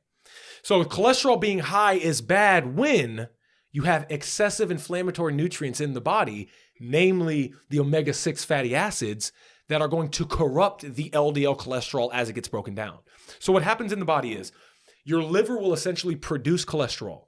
And in producing cholesterol, it'll package it as LDL, low density lipoprotein. Lipoprotein is just lipo. What's liposuction? Fat removal, right? So lipo is always going to be fat. So lipoprotein is a fat and a protein together. Fats need proteins together in order to travel throughout the bloodstream. Otherwise, fats can't just do it by themselves. They need to be packaged as chylomicrons with proteins to move throughout the bloodstream. When an LDL molecule is created in the liver is sending it throughout the body to do work in aspects of the body. And as it's doing work, it'll drop off some triglycerides, which are some fatty acids. It'll drop off some of the proteins. It'll drop off some of the cholesterol. So it'll go through this whole process of just having a lot of nutrients in it. And when it's released from the liver, it's sending those nutrients throughout the body as it's being sent through the bloodstream. And then HDL comes in and essentially clears it out and recycles it back into the liver to create that cycle again. So when you have excessive LDL cholesterol, the idea behind cardiologists, I'm going to steel man the idea that red meat's bad for you. The idea behind a lot of the cardiologists is, well, that LDL molecule, when you have a lot of it, it will break down into its most based form, which is LDL-C, LDL cholesterol itself. And when it's in its most raw form of LDL-C, if you have a lot of LDL-C, only when it's corrupted, but we won't get there yet. If you have a lot of LDL-C, you have a higher chance of that LDL permeating the arterial wall. When the LDL permeates the arterial wall, it's supposed to just bounce around the bloodstream. But when the LDL is so dense and you have a lot of it and it actually can penetrate the arteries, it's not supposed to be in the arterial wall. So your body's immune system says, yo, we got to clear out whatever this is in our arterial wall. It's not supposed to be there. So it'll send white blood cells to the scene, which will clear up that LDL cholesterol, which turns into the byproduct of that chemical process. It turns into what are known as foam cells. And those foam cells in accumulation will start hardening to create this bump in your arteries that is just a calcified plaque from the immune system cleaning out this penetrated LDL. So what happens is red meat will increase a lot of LDL production. You'll have a whole bunch of LDL in your blood. That LDL, if corrupted, will penetrate your arterial wall. Because it penetrated your arterial wall, your immune system is freaking out to clean up that LDL in the arterial wall. Once that LDL is cleared up in the arterial wall, it essentially, the byproduct of that is the artery hardening. And the artery over time keeps on hardening. You get calcifications, arterial plaque that builds up that inevitably clogs the artery that leads to heart attack or stroke. Can that calcification be cleared up? Can it be reversed? But this goes back to the how and why, and we don't really know because we're so early in the science of the mechanisms that truly reverse it or exacerbate it to what degree. Like if someone's been living a very unhealthy life and they're starting to see plaque built up, they can go and work out, change their diet and clear it up. Okay. Yes. The problem is doctors will say that's not enough. You need a statin to lower the cholesterol to reverse that calcification. A statin? A statin is going to be a drug that you take that lowers your cholesterol completely. Okay. Everybody that has heart disease, a doctor prescribes statins to them as a proven protocol to reduce their potential for a heart attack. Yeah. Now, they're not wrong, bro. Like statins do that. They prevent heart attacks if you're eating like shit. But if you eat clean, you change your dietary expectation of how your body's able to even react to these nutrients. Yeah. And you allow it to heal itself in a way without necessitating the medication. But their thought is they're not going to do it, so let's give them a pill so they don't die. I think that's one aspect. I think you're giving them too much credit if you think of it like that. Really? I think they're really thinking the medicine's the only way. Yeah. The medicine's the only way. When there's profit, they're going to push to their side, their agenda. When there's profit, you have all these doctors acting like they're prophets. Yeah. Acting like they're the only ones that you can go to for this advice. So when it comes down to that whole argument, and that's, bro, no one wants to listen to like that sort of deduction unless they have true implicating reasons why they should listen to that deduction. And when you understand that, you then realize that whole process they're not wrong on. Doctors are right on that. Where they're wrong is bastardizing LDL itself without understanding what corrupts it. Yeah. And guess what corrupts that LDL molecule to make it highly more penetrable to get through the arterial wall to then cause atherosclerotic plaque buildup? What? Omega-6 fatty acids that cause it to be more corrupted and dense that make it more bullet-like when penetrating your arterial wall. It's that disproportionate ratio of omega-3 to omega-6s. Yeah. Because in that so the seed oils are playing a factor in this. And this isn't me talking out my ass, bro. Yeah. This is the science. What is an LDL particle made of? It's made of lipoproteins. It's made of fats, proteins, and some cholesterol. Yeah. The fats in there, triglycerides, or we'll just say the fatty acids in there, are majority, let's say 50% of the LDL cholesterol is fatty acid. 90% of the fatty acids in that cholesterol itself is linoleic acid, which is an omega-6 fatty acid. Oh, man. So if you increase that Yeah. fatty acid, you increase the potential corruption of that LDL cholesterol, which then when it goes through that downstream effect of being metabolized, it becomes this corrupt, dense, linoleic acid, omega-6 dense LDL cholesterol molecule that has a higher propensity of actually penetrating the wall. So when these studies are done and they're blaming red meat, there's probably not just meat involved in these studies. There has been 0 studies done where they had someone on just red meat and it wasn't a cheeseburger. So it's a hamburger and with It's bread. a hamburger. It's bro, it's lasagna. Oh, God. It's pizza. They say pizza. That's mainly bread. Oh, my God. They say pizza's red meat because it has a couple sausage and pepperoni on it. Yeah, I mean, what? Probably 2 grams of protein on that pizza, maybe. So that's where, though, when the conversation is had, when your buddy asks, or when anybody that you know asks, you're telling me to eat more red meat, but how can eating red meat be good for you when every doctor I'm talking to says it's bad for me? Yeah. You're fighting an uphill battle at that point. But that's all I ever hear is, oh, my cholesterol's high. Oh, my high blood pressure's high. And it's like, are we being told the right shit here? Because all I keep hearing is that they want to put you on pills. We're being told incomplete information. Yeah. It's not that it's wrong, it's incomplete. The doctors, the cardiologists that justify LDL being the catalyst to arterial plaque buildup in the arteries to then lead to atherosclerosis, to then lead to thrombosis, to then lead to heart attack or stroke. Yeah. Those doctors aren't wrong. Yeah, because I hear that just too. incomplete. Like even in my family, like you know, I always get told, "Oh, my father has high blood pressure." It's kind of in the family. Is that even true? Like does that really get spread down Yes, from? it is. That's called epigenetics. Uh-huh. It is in that. Let's say I have more on my dad's side. I have more Native American genes, and on my mom's side, it's pretty much all Scottish Irish genes. So my mom's side of the family has a higher genetic predisposition for tolerating potatoes and starches better than my dad's Native American side because through generations of their genetic buildup, they've built a tolerance to this way of living, namely the foods they're eating. So there is some merit to some people having better reactions or even worse reactions to certain food types. But that's secondary to the base stuff we talked about from a bioenergetic level in terms of what we're all humans designed to operate off of. Yeah. So there is some merit to that, but again, it's just incomplete. But eliminate that out of your diet then. Right. If it's affecting your, The question is, you'll have some people like my best friend is Asian, grew up with nothing but rice his whole life. Right. So for him, letting him know that, bro, why are you eating that rice and what is it really doing for you, especially if you have specific goals that you want at the end of your dietary protocol? Why are you eating this white rice? Yeah. For him, it's a cultural norm thing. And it's not affecting him the same way it may affect me. No, but I see that in the Hispanic community, growing up, my dad's Mexican and, like all my friends, like I see the way they eat and like, especially if you come from like your parents are immigrants from Mexico, it's a little different once you start getting to first, second generation. For sure. But, the food changes a lot. But seeing the amount of oil that is used in like Mexican food, bro, it is like real Mexican food. It's insane, dude. And then you kind of wonder why when you're looking around and there's a big overweight issue in that culture, and it's like, how do you break that? How do you separate culture and health? Education. Yeah. Okay. You have to educate. Being biracial. Because I get it, man. I love the food. Right.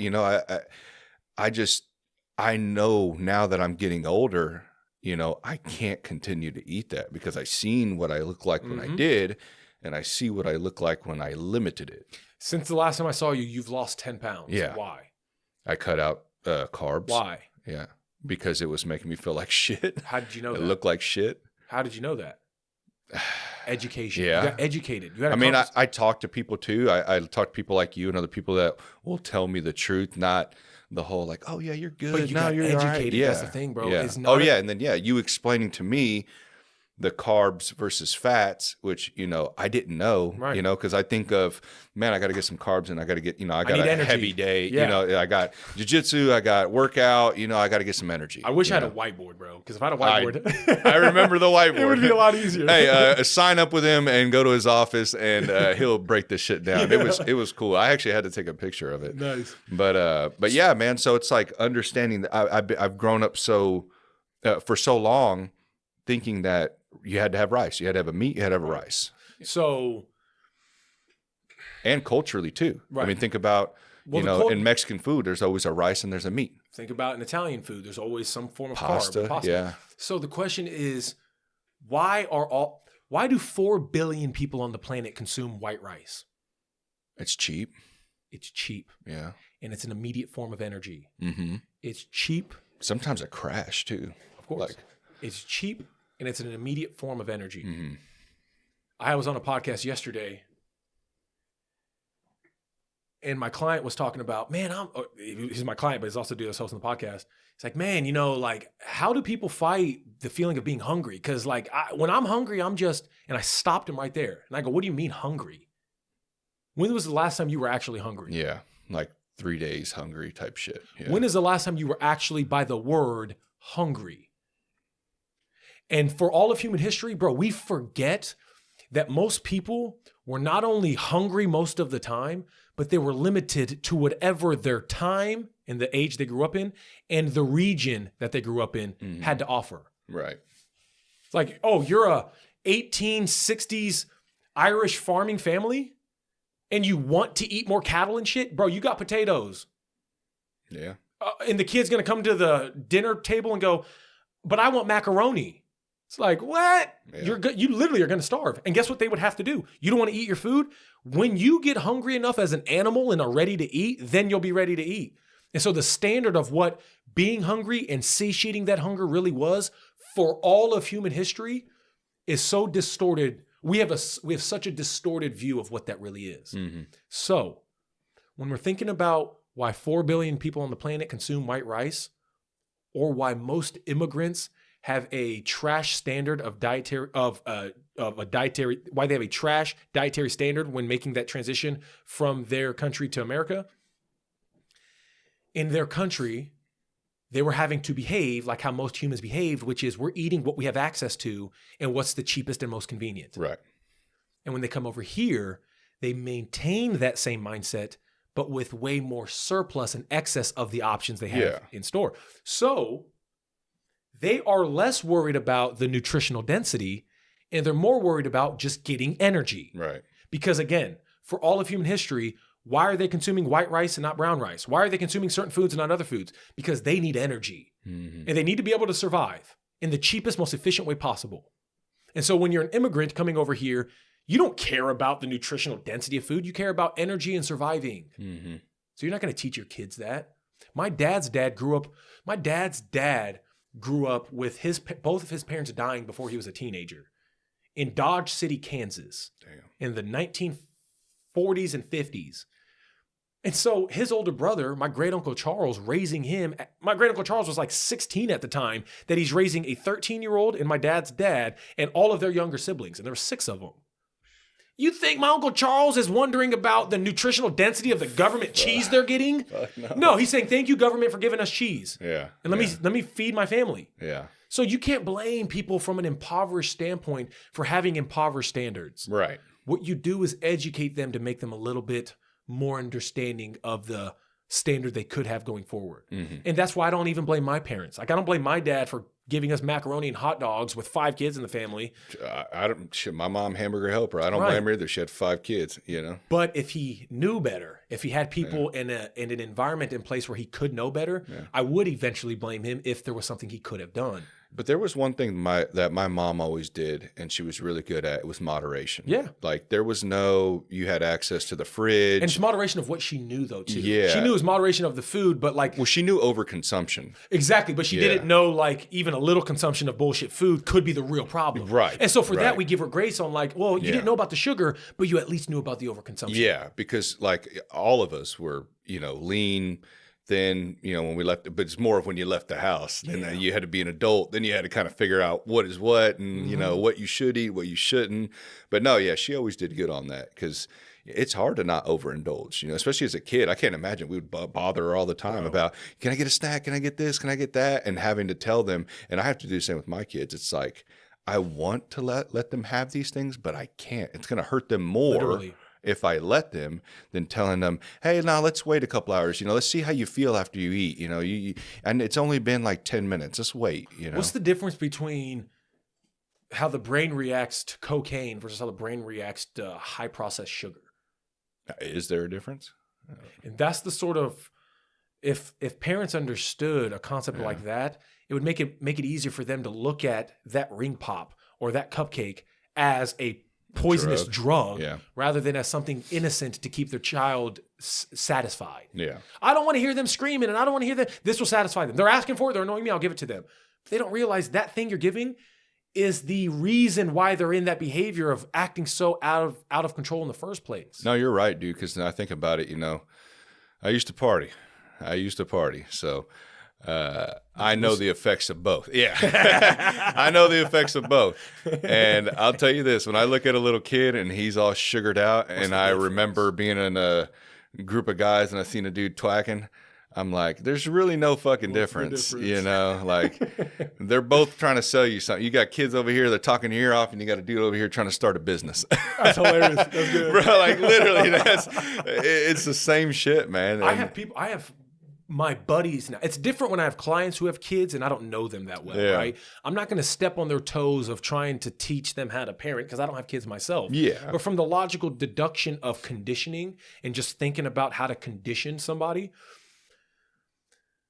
I have people now that are my age that I grew up with that have kids that are becoming of age, that when I go hang out with them and their kids are acting a certain way, I can have more of that intimate conversation where now my friends understand the difference of their child's behavior on and off sugar. Right.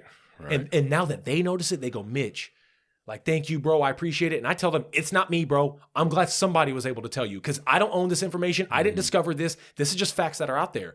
But for them to be appreciative of learning that makes them more, forget me teaching them and forget them even knowing.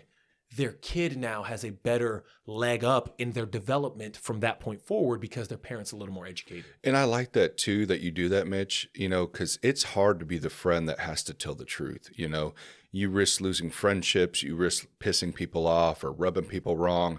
But man, more people need to do that, man. I'm sure you've been in these circles where you just kind of hear a friend telling somebody advice and you're just like, shut the fuck up, dude. Like you're literally condoning their behavior. You're placating that bad behavior. Yeah. It's like and I see it all the time. I see it in women. I see it in men. And, luckily I was fortunate enough to have a good group of guys that would call each other out on our bullshit, because you need that, man. And it hurts. And sometimes, you may not talk to that dude for a couple of weeks because you're hurting on it. But you need that.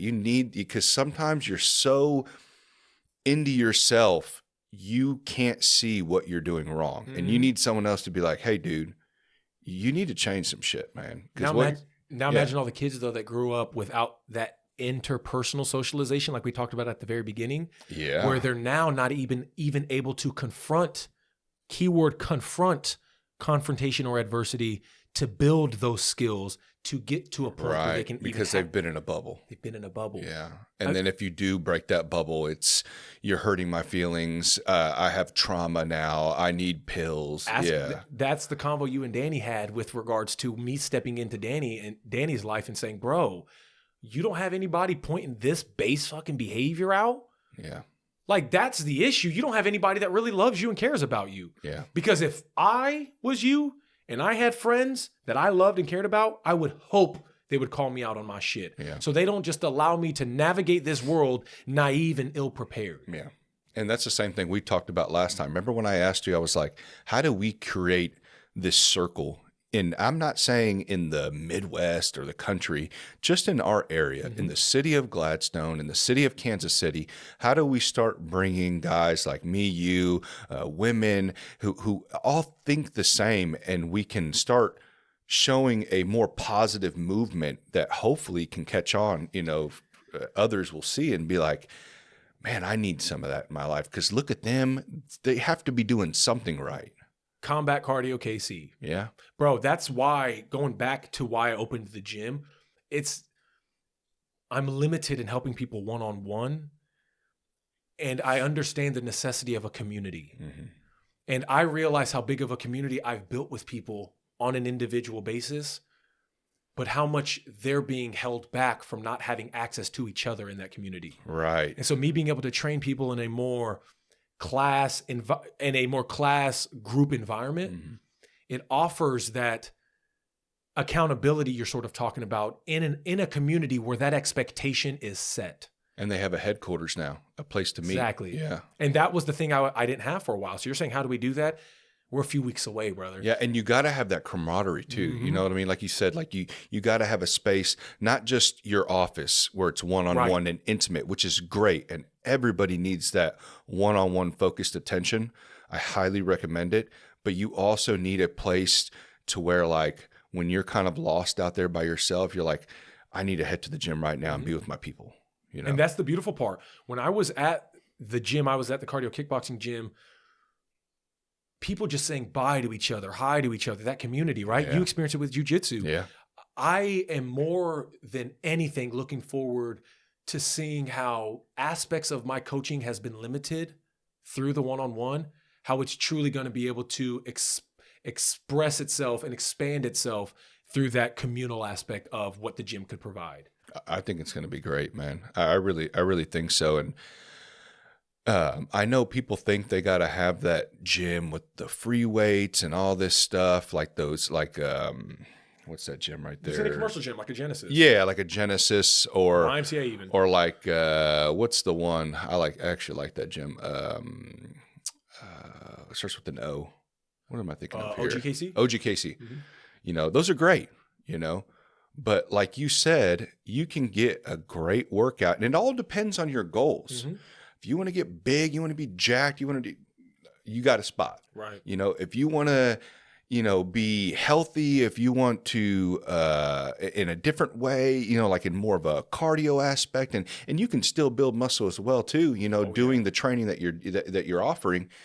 And you want this style, go with you. Right. You know, there's so many different tools that you have at your disposal. It's like, or have at your belt here. It's like, use one, you know, and go with it and try it out. You know, don't knock it. Don't be like, oh, it's a cardio. I have fitness. I don't know if I want to do that. I need to lift weights and get. No, you try it. You might like it. That goes back though to the idea of more of the scientific rationale of why combat cardio is the best form of aerobic training. Mm-hmm.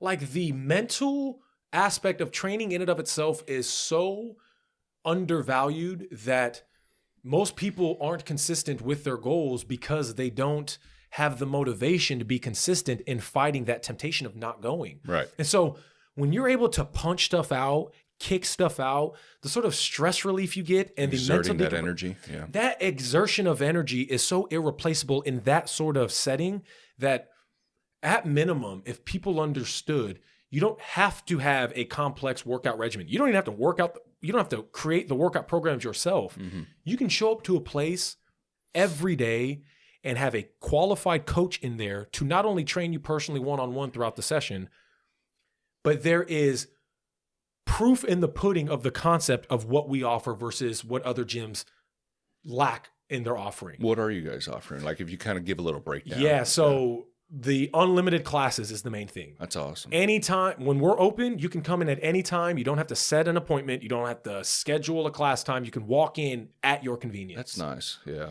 You have a trainer there every time you walk in, meaning you don't have to, same concept, schedule or work out a specific time to meet with a trainer and all this stuff. The most beautiful part on the trainer side is they don't have to pay per session for that trainer. You're getting a qualified trainer that I have people pay me $80 to $100 a session, depending on what they want. If it's at their place, if they come to my gym, they would be willing to pay that per session, and you essentially would be paying that per month. Yeah. And you get the same level of service. That's cool. The one-on-one training through the qualified trainer. And you get more days in, dude. Exactly. Instead of having to go, damn, I spent $160 on 2 days. I don't know if I can do another 2 this week. Right. I'll just wait. And then you're just stuck in that loop where you're never progressing. Imagine paying half of that and you get the whole month every day at your convenience. Yeah. No one offers that. Yeah, that's awesome. So those in and of themselves is the very unique aspect of why our gym is just going to be unlike any other gym that's out there. And we're not going to be competing with like commercial gyms. We're a particular boutique gym that is more so for the average person. If you want to build muscle and be a bodybuilder, coming to our gym isn't going to make you a bodybuilder. Yeah. But if you wanted to be a bodybuilder and you're in the beginning stages, our gym is almost the necessary component of getting you to a healthy enough state to then go to a commercial gym and start working on the bodybuilding. I see what you mean. My gym is for Combat Cardio KC is for the average person, which is 90% of Americans who just want to get healthy. Yeah, because I hear that a lot. It's like, yeah, I want to go to a gym, but I'm still kind of fat right now. You know, I'm trying to go on a diet and lose some weight. So yeah, that would be perfect, dude. You have no class times, a trainer there at all times.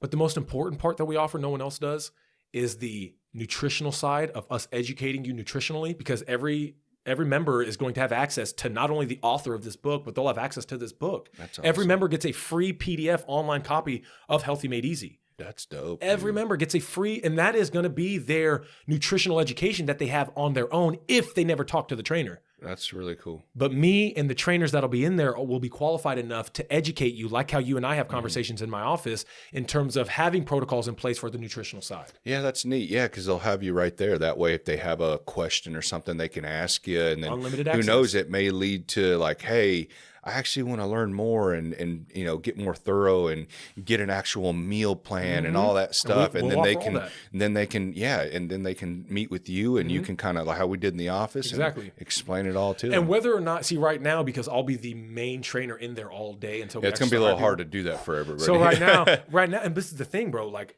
especially from thinking outside of yourself, I'm taking a big step back in terms of the immediate profit margins I'd be making with one-on-one training. Right. Because what I'd be getting one-on-one, people are now paying for a month. Yeah. And so for me, I'm not even really offering the one-on-one services. It's expected with the membership. Right. So as long as you have time and you can work around whatever, like if I'm in the gym, there's 6 people in there and I'm having to work with the other 5, you can't expect me to stop with all 5 and just focus on you one-on-one. But if you want to stay for an extra 10, 20 minutes and everybody's gone and we have a convo, that is a service no other gym is going to be able to offer. Yeah, and you want them to be in your gym to get healthier. Exactly. You know? And that's what I've always loved about you, man, is that you want to actually see change. Of course, you need to be able to make money. We all do, okay? But one thing I've learned about you is that you ultimately want to see people change their lives because it's obtainable. And it's crazy that they're not, you know, and it really what it comes down to and what you've seen through all the research you've done is that it's so difficult to understand what's out there. It's like, and this is my biggest thing with the whole prescription drugs and all that stuff, and this correlates with it, but it's like, I had somebody tell me, well, you know, we prescribe drugs because nobody wants to do the work. And I kind of thought about that and I'm like, yeah, you're kind of right. There's a lot of lazy people out there. But then talking with you and you explaining to me all this shit, it's like, oh no, it's not because they don't want to. They don't understand. They're just not prepared. They don't understand. There's so much out there. Like you said, you need to be what'd you say, 6 years? 6 years deep into your bioenergetic PhD before you learn about basic metabolism. Oh, I mean, dude, it's insane. And then people just chalk it up to, oh, that guy just has a good metabolism, or I just have a shit metabolism, blah, blah, blah. Right. And it's like, no, you can change, man. But that's no different than people thinking, Mitch, you're just smart. You can learn all this stuff. You have time to do it, blah, blah, blah. It's like, no, I spend time educating myself. Oh, yeah. And you don't even have to do a fraction of the educating I had to do, because all you have to do is listen to somebody like me who spent all that time that you could then have at least a little bit of faith in, so long you're doing your own due diligence to cross-reference it with other sources out there. Yeah. I never blindly listen to anybody, even if I know they're a genius that I've trusted for years on end. If they say something that to me is like, that doesn't make sense. I don't get it. You're a little skeptical about it. Yeah. I'm going to go find 5 other resources and find the conclusion based off of cross-referencing those 5 resources. Yeah. And it's almost like when people say that, it's like, oh, Mitch, you're smart and you understand. No, he made a sacrifice. He sacrificed, you know, certain times, certain things that he could be doing rather than sitting here watching a 3-hour debate 5 times. That's his sacrifice that he made. So you need to figure out what you want to do, because you're sacrificing something right now, and that's your health. You know, everybody makes sacrifices in life. 5 hours of 6 hours of football, like to watch sports regularly now. But NFL Sundays. How many dudes are watching that shit all goddamn day? How many, bro? Look, and this is where you do not have to be a nerd like me. You do not got to be square like me. But when I have people telling me, bro, you're talking about LDL cholesterol and it breaking down through this metabolic process and atherosclerotic how do you know all this? Yet they'll say, bro, the third string backup quarterback from OSU is a prospect from high school because he had this many reception yards. And I'm like, it's what you put in your brain, bro. I know. And guess what? I look at them knowing all that shit. I'm like, I wonder that too. How the fuck do you know that? That is admirable that you have that knowledge. Yeah. Now imagine if that knowledge and the time you spent accumulating that understanding was geared towards something that actually affects your life. Like yourself. Like you switch that energy into yourself, not another human being. What does that quarterback from Nebraska that looks like Patrick Mahomes have to do with your life, bro? Yeah, I know. It's fucking wild, dude. It's wild. What's funny is the other day, all my buddies are in fantasy leagues. Yeah. And the other day I was like, all right, boys, I got into fantasy football. Tell me if I got the right team. They're like, oh, yeah, let's know your team. And I started listing all the best players in the league. It's like, there's no way. How did you get all those players? I'm like, bro, my people in my league are just stupid, I guess. I don't know. I was this first draft, and I making up a bunch of shit for them to be like, bro, did you at least put money in on it? You're about to win. You're killing it. For me at the end of it to say, bro, I made all that shit up. No, I didn't spend no time learning about football. Yeah. So I could win a fantasy football league. I'm trying to learn about true implications in my life so I can win in my life. And it's not like we're saying you can't watch football. You know, I like to watch it. Yeah. Would you say moderation? Moderation. I like to watch football. You know, it's kind of tapered off over the years as I've gotten older just because of a lot of things, you know, that have kind of turned me off of it. But I like the camaraderie. I like sitting there with the family and everyone's having fun, you know, playoff times. Great. But I love that you brought that up because before you said that, I was going to be like, but you know a grown man's stats to the heart. Like, and you're telling Mitch that, oh, you're just smart. It's like, no, he just chose to direct his energy somewhere else, you know, the real estate in my brain is just in a different field of study. Simple as that. Yeah. And don't get me wrong. I know there's levels to it. We've talked about this too. Some people are able to retain information a little better than others, but that doesn't mean you can't go and learn enough to change your life. Because if you're 400 pounds watching football and you know everything about it, there's something wrong. Something wrong. But I can't tell you enough, bro, how many people think that people that I know think I have a unrealistic expectation for what it means to just be healthy. Mm-hmm. And they expect that because of my extreme nature. My boys who are also my clients have a better understanding because they go, oh, I see the freedom and the moderation you do actually give me in finding the sustainability of these behaviors. Mm-hmm. My closest boys they're in like 5 different fantasy leagues. They have like hundreds, if not thousands of dollars involved in like their recreational activities, we'll say. And they have a true understanding of my standard or expectation from their behaviors versus what they could be doing. Mm-hmm. The beautiful part though, Gabe, is they are at this point at least aware of and able to acknowledge the degree to which they overindulge in the degeneracy versus the things that could actually help them out. Well, they see it probably because you're explaining it to them. They have no other choice. It's that opening Pandora's box, the biting from the forbidden fruit. Mm-hmm. Once you see things for what they are, there's no way to see it any other way. Oh, it's the same way, like I mentioned, why I got turned off from football. You know, I started looking at it more as coliseums, you know, more bread and circuses. And it's like, once you start to see that, it's like you're kind of seeing the code to the matrix a bit. And you're like, oh, fuck, dude, why do we have this? What is this? You know, and it's all the questions in your head that just get flooded. It's like, what am I doing? Because I used to be that guy that would sit there for 3 hours. Now I forget when the Chiefs play half the time, you know, because it's just not my concern. Now you and I fall asleep watching fights. Yeah. Well, I love fighting, but yeah, you're right. Even with fighting, dude, it's like, it's not like I'm not making entertainment a priority. Exactly. You know? But that's what I was going to say. I love watching combat sports. Yeah. I spend probably I know as much about combat sports as a lot of these guys know about their respective sports, football, basketball, baseball.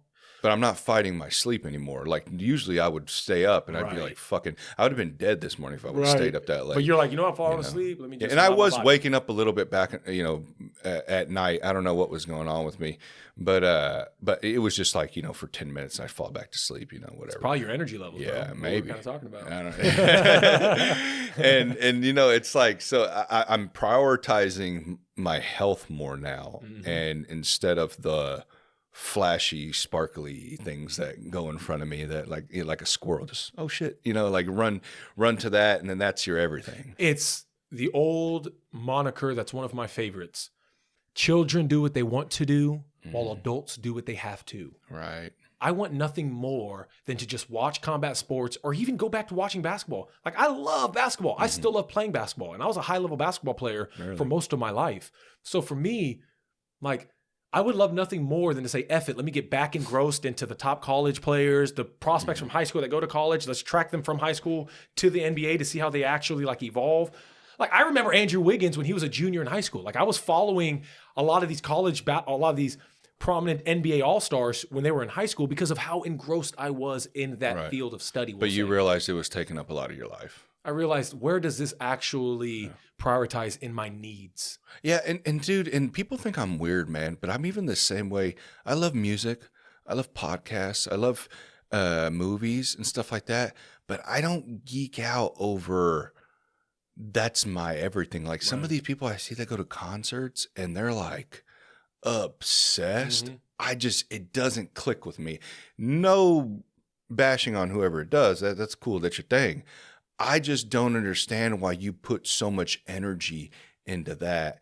And I'm not saying you got to put it into what we're talking about right now, but put it into yourself and some sort of, like, if your priorities aren't straight, your energy shouldn't be towards that. I think in my mind, at minimum, every human needs to focus on their health first and foremost. Yeah. That's once you become an adult, the children do what they want. Yeah. Adults do what they have to. Yeah. The have to has to be thinking about your nutrition, thinking about your baseline behaviors of your health. How do you, really talks like this is kind of what gets people back to baseline. I feel like, doesn't it? Oh yeah. How do you, I know this is probably going to be an impossible question to answer, but like, how do we start that? How do you give advice to somebody when they're like, hey, well, what do I do? It's like, well, people around you must not be telling you what you need to hear. In my mind, I keep having this thought of like, how do we create that? And I'm glad you're opening the gym, and that's going to be a first start too of like an actual brick and mortar location that people can meet at. But like, how do we reach out to the person that's in DeSoto, Kansas, and doesn't have access to, Keyword. Education. That's where, bro, like my plan is, especially with the gym, is to put a lot of the same self-help concepts in a more formalized online digestible format that doesn't necessitate them having to come to Combat Cardio Kansas City. That's cool. Building a community that isn't only in person, but is also online for those that don't have the ability or access to that in-person community. Yeah. Yeah, that's neat, man. Especially if they don't have access to a gym or something, they can figure out, like, you can do a lot of this stuff in your own living room. What I'm going to do is start recording follow-along workouts in the gym whenever I have free time, to give people who aren't able to come there still the opportunity to get the same sort of environmental workout. That's cool. Even if they don't have a heavy bag, it's like we can still do shadow boxing movements. We can do high intensity interval up, down, and lunges and all these different functional movements that are still going to correlate with high intensity interval training, which gives them that fitness side of things, while simultaneously giving them tools from the nutritional side outside of just Healthy Made Easy. Yeah. Like I need to have a video explaining LDL cholesterol. I need to have a video explaining metabolic differences between carbs and fats. I need to have a video explaining all these things so it's automated for people who don't have access to me one-on-one in person regularly. And it's hard, dude. I know you're doing a lot of the work yourself, so it's hard to find the time. If not all of it. Yeah. And from you having to do all the editing and stuff yourself? We've talked a lot about that. Because I'm also editing, I still edit content and produce content for other people professionally. So it's it's like, where do you find the time? And dude, editing and making videos, man, is a beast, especially something like what you're going to do. I mean, a video like that would probably take you 25 minutes to explain, it's going to be a pretty it's in-depth video. 2 hours of just recording, 5 to 10 hours of editing for one video. Yeah. And for me, again, bro, like, how I am. I have no problem spending time doing the things that need to get done. It's just a lot of the times there's not enough time in the day. Yeah.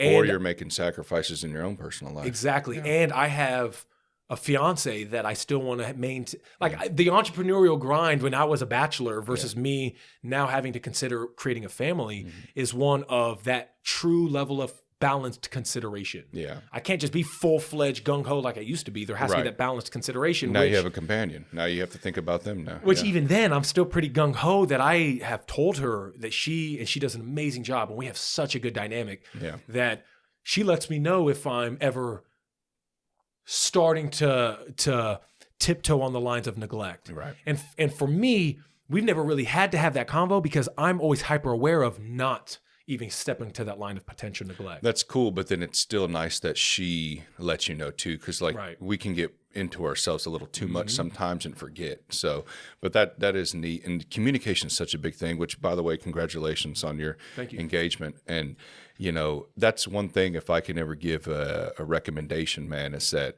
in a relationship, is communication is key. The 3 C's. Yeah. Crystal clear communication. Yeah. Being able to talk to your partner no different than your own unconscious mind. Yeah. Being able to truly find that bond, that oneness with your partner that a lot of people don't have. Why? Yeah. Because a lot of people. because they don't believe in God, and they don't have the till death do us part mindset, the true oneness that happens through the sanctification of marriage. Yeah. And the temptation of the phones, and the grass is greener on the other side, and instead of watering their own. Yeah. Instead of watering their own garden, they're over here worrying about how flowery everybody else's gardens are. And it's like, bro, it's tempting. I get it. Of course. You know, it's tempting. It's difficult. And, you know, but if you two can stay, like you said, with the 3 C's and keep that line open, no matter what, no matter how mad at you guys are at each other, because that's probably the worst thing. And, you know, I can give a whole ton of relationship. I've been through fucking probably everything. If I could go back, it would be of, don't let arguments last more than 24 hours. Like that whole, I don't want to talk to you. We're going to go 3-4 days without talking to each other, because that shit is so unhealthy. Not communicating what you want, not setting boundaries, not spending time together, you know, or like, you know, how many guys do we know that are just like football? If wives over here don't even pay attention, you know, or even women, it's, you know, reality show, or whatever their vice is. Yeah, but when we go back to the idea of a dynamic relationship, and we're talking about the religiosity aspect, that's where it's the man's role to provide and lead, to provide that environment, to lead in a way where they're able to be in control of their house. Right. But the problem is with that is that when you do start to do that, you get fearful that you're going to lose that other person. So if that communication and dynamic hasn't been established early on, or if you didn't pick the right one. But that's where how many people get together young? But that's where, if the crystal clear communication is maintained, even if you've been together for 5 years, and then let's say you're together as high school sweethearts at 16, and then by the time you're 21, you've been together for 5 years. Probably different people. Of course. Yeah. So then the idea becomes, what if someone could step into your life and say, crystal clear communication, that's all that matters. Talk to your partner, make sure this is the person you want to die with. And then you now are, though you're 5 years deep, in the mindset of, I need to crystal clear communicate with this person. Through that, you'll discover where the actual compatibility is. Well, and you also have to do the legwork like you would do with your health. And you have to research. And, dude, that's the biggest thing. I think over the last, I want to say like 6 years, maybe 7 years, I've been doing a lot of listening to like podcasts on relationships, reading books, reading and audio.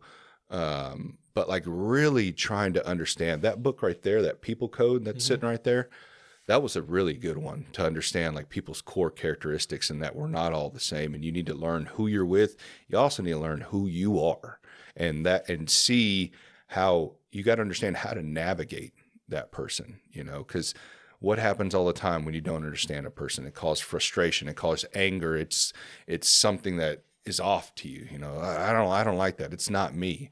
But when you start to understand your partner and start to really, you know, consider them. Yeah. It's like, okay. It's different, but I understand where you're coming from. I understand who you are. Yeah. That consideration is key. Not only is the crystal clear communication key, but the consideration is one that you said it best yourself. You got to know yourself. How can you know your partner if you don't even have a basis of knowledge to base that knowing off of? Right. You have to know yourself before you can start knowing your partner. Right. And then the question becomes, how many people truly do enough due diligence in knowing themselves and introspecting within themselves to come to a sound conclusion of being confident in their own skin before they can start leading other people, let alone finding a partner? It's difficult, man. That's why 50% of marriages end in divorce. I know. Yeah. It's getting worse and worse. And then I can't imagine the generation that's coming up as well. It's I can, in that if we can address these problems, we can point them out and give them more awareness in terms of the uphill battle they're fighting. I know, man, but it was bad when I was younger. I mean, now it's like I hear, a lot of these kids and the way they talk and all the stuff. And don't get me wrong, we had the same entertainment when we were growing up too, the songs, the movies. I don't think it was the same. You know, you no, think it's worse? That's another way worse. That's another convo we can have, but I want you to keep going. No, for sure. But it's funny.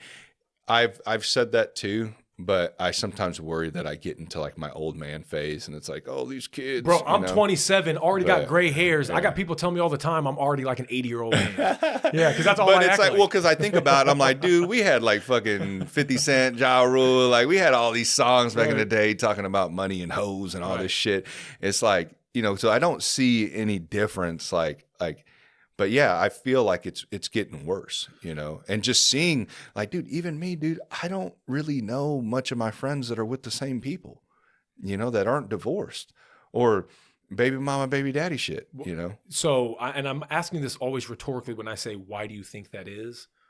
But I think a lot of this boils down to the narcissistic, sociopathic society that we're starting to be forced to live in because of social media and the technology we have at our disposal. Mm-hmm. I don't think that, so technology is causing us to be narcissistic and all this, get rid of technology. It's like, no.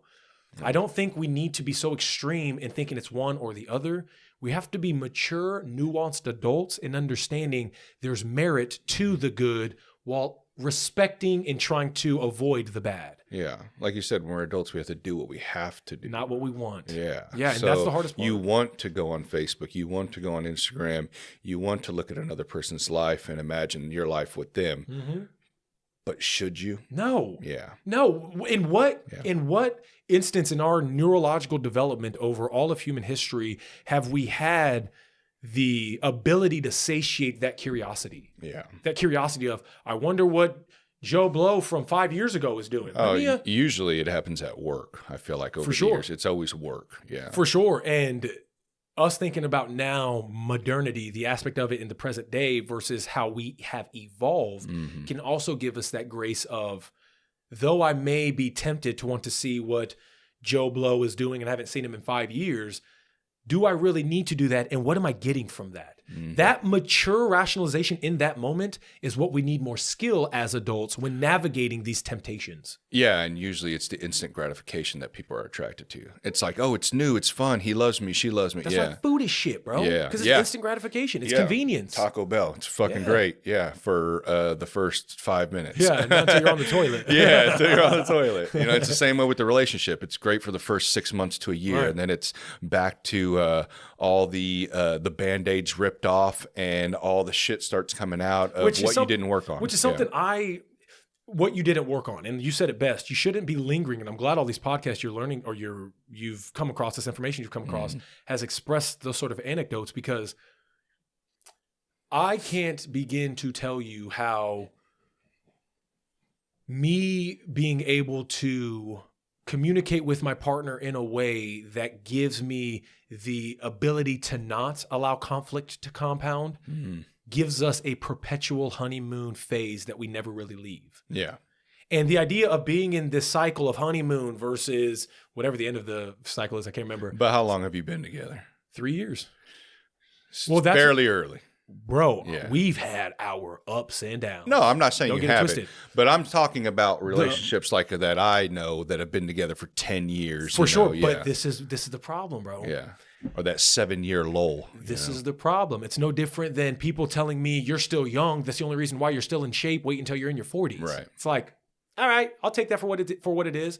But the rationale of what I'm expressing is beyond age or experience, really. It really has to do with your wisdom and your knowledge in the approach of that thing, whether it's being healthy, sustaining your health, or maintaining a quality relationship. It definitely helps, but do you think that, and I agree too with the man leading the relationship, because a lot of the times I'm the one who says, hey dude, it's your fault, man. I blame myself for some of the shit I had to go through. But what happens if you can't change that other individual? You know, just your fault is in your culpability is in your inability to have communicated certain conversations early on enough for you to understand who that person really is in relationship to your dynamic. But that's the key early on. So at the beginning. So Mitch, if you fucked up and did it, and then 5 years later, you're like, what's going on? So you're saying, Mitch, you've only been with her for 3 years, not that long. I call them inflection points. Mm-hmm. Every inflection point that me and my fiance have been a part of, where it's are we even compatible? Right. Happened so early on that we've had, just in the 3 years we've been together, we've had more, and I know this from actual professional experience, we've had conversations that are more in-depth than people that have been together and married for more than 30 years. And I agree with you on that. I think the in-depth conversations, people tend to look at the physical side first, right? We're all attracted physically at first glance, which is normal. But man, there is something about when you can communicate, speak, text, whatever it is. I prefer speak, or conversation. But when you can talk with an individual all day, or you can talk for hours, and usually you get that at the beginning, you know. But then it fades out. Because you guys aren't keeping that line of communication. You guys aren't growing together. You guys aren't kind of pushing one another, you know. And yeah, man, I mean, there's nothing better. But that's the thing. They never communicated in the beginning, so they never really know each other. Or they did, but it was pointless communication. Well, simple flirting, stuff like that. When I say communicating, I'm meaning it in the heightened value of truly personally getting to know that person. Right. I'm talking true communication, true intimate integration of yourself with that human. And bro, I know this because I do couples counseling. Like I've had people that I went to like school with that when they came to me for couples counseling, their partner, justified in their own right, is like, why are we going to talk to this guy? You guys know each other. He's probably just going to point out all my flaws, right? Yeah. I've had enough. Which is a concern.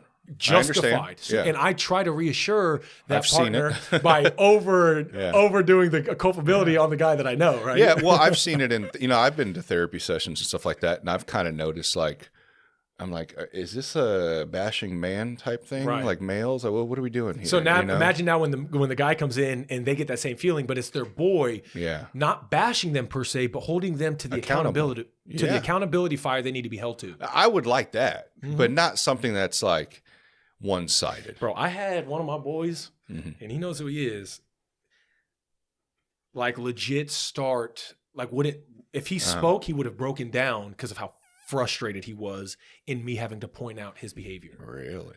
It's hard, I'm sure. They're having a convo, and I'm having to sit here and being like, how are you missing half of this, bro? Like, what are you doing? Do you not realize? And I start going in, and he's sitting there looking off, saying, Mitch, can we just not talk for a second? Ooh. And I had to sit back. I had my little book, my little notepad, and I'm like, yeah, bro, I got you. And I put it over my face on some like, this is a new experience. This is very new, having to be so accountable that I'm foregoing my personal relationship with this person. Right. And as a result, with not only that couple still together, the other couples I've been with, all are still together. That's cool. Bro, every single one of them, 3 of them were all older, less than 10, but still all of them. 3 of them were older than me by 20, by double my age. And all of them that came and saw me for the couples counseling were able to, in my opinion, really solidify the mending of their toxicity in their relationship through living in the truth of their religious predisposition. Really? Every single one of them said when they came in, I asked them flat out, are you a Christian? Yeah. And they would say yes. And I would say, well, then guess what? Mitch ain't writing these rules. You got to follow the rules God wrote. Yeah. And then through that, we can get to the more secular solutions, non-religious solutions, which are going to be, okay, what does that crystal clear communication really look like? Right. Do I have to only remedy this by going to church and talking to a priest? Blah, blah. Like, no, let's talk about it from a practical secular standpoint, removed from the church. Right. That's the stuff you and I were How can you do this in your home? That's the crystal clear communication and the stuff we were just sort of alluding to. And not enough people do that. And I had people that were in their 50s, married for over 25 years, that when I was saying, you guys haven't had this convo, still hiding finances and stuff. Oh. Little stuff that for you and I are like, what? That should be common sense. It's not so common for a lot of people. Right. And so that as the foundation of building your relationship, not knowing your partner truly to the point where you don't even know their spending habits, let alone their actual interests, doesn't surprise me that 50% of marriages end in divorce. Yeah. Because almost all of that solidification in the beginning of their relationship was superficial. Yeah. And I'm not one to sit here, and I've said this plenty of times because I like to reiterate it because I don't want people to look at me and my family and be like, oh, that's the Beaver Cleaver family. He's got it figured out.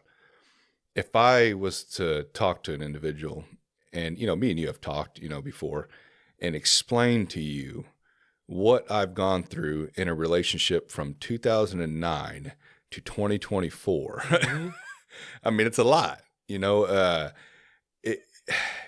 probably relationships can be one of the hardest things because, especially when you start out, not knowing any of this, and you're just winging it, man, and then wondering why for such a long stretch it was hell, or not complete hell. There was a lot of great times, but it was a shit relationship. Let's be honest, and then to be able to learn all this stuff and figure out, and it's like, that's what I'm trying to do on here. And I don't get to talk about relationships enough, but I really want to talk to more because I see the 20-year-old Gabriel, and some of these people I talk to, lost, don't know, distracted. And it's like, man, if I can give them some good advice to help them, like as if I was talking to myself 12 years ago, 13 years ago, I would love to be able to explain to them this. That way they can have, they don't have to go down that long road I did and have all this shit that now you have to overcome.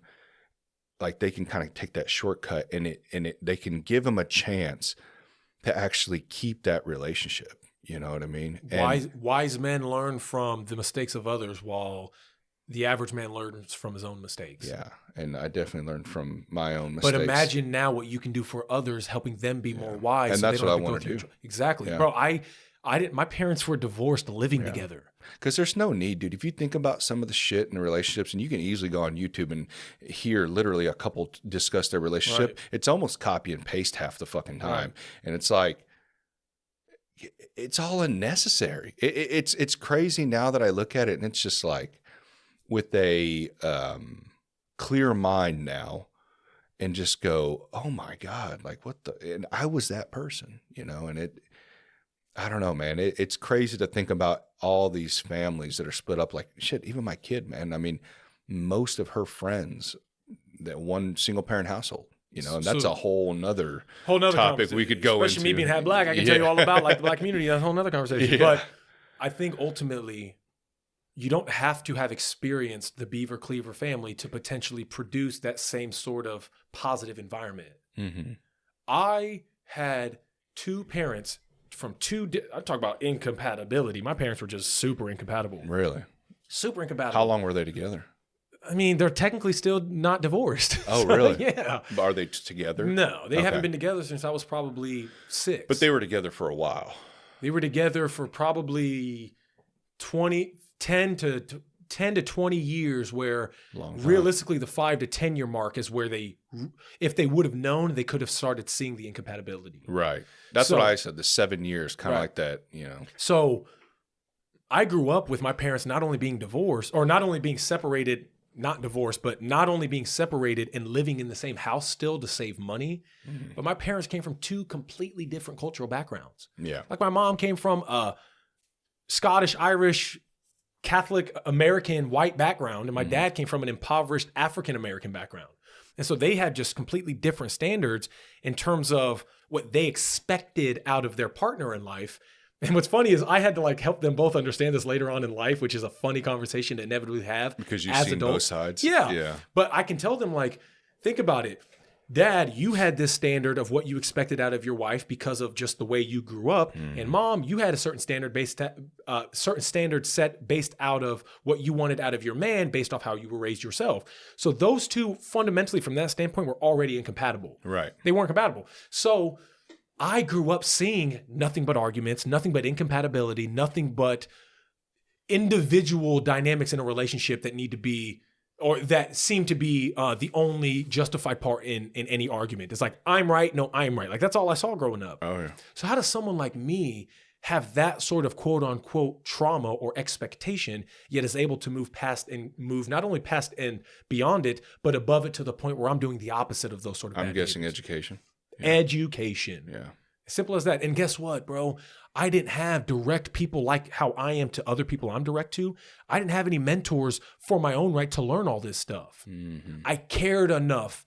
And I was... Well, you probably started seeing yourself making the same mistakes. And you're like, oh, shit, I'm going down the same road. I was strong enough to say, you know what? Maybe I have these bad issues that I need to work on. Yeah. I was aware enough to confront my own culpability in the very behaviors that I was trying to avoid. Right. Why did my dad treat my mom this way? Why did my mom treat my dad this way? And through that understanding of me accepting that how I may be acting in one light or the other can make me address that behavior before I unintentionally perpetuate it to my partner. Man.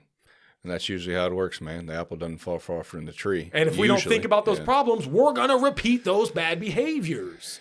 Continue to repeat them. And not everybody can be this old school mentality of just, and that, I don't even think that's right. Just to stick it out for the kids or stick it out because you're married. Nowadays, you don't have to, though. Nowadays, you don't. Back then, you had to. You had to stick it out for survival. And it goes back to being a spoiled ass generation. Yeah. It has to do with us having these want childish ass expectations.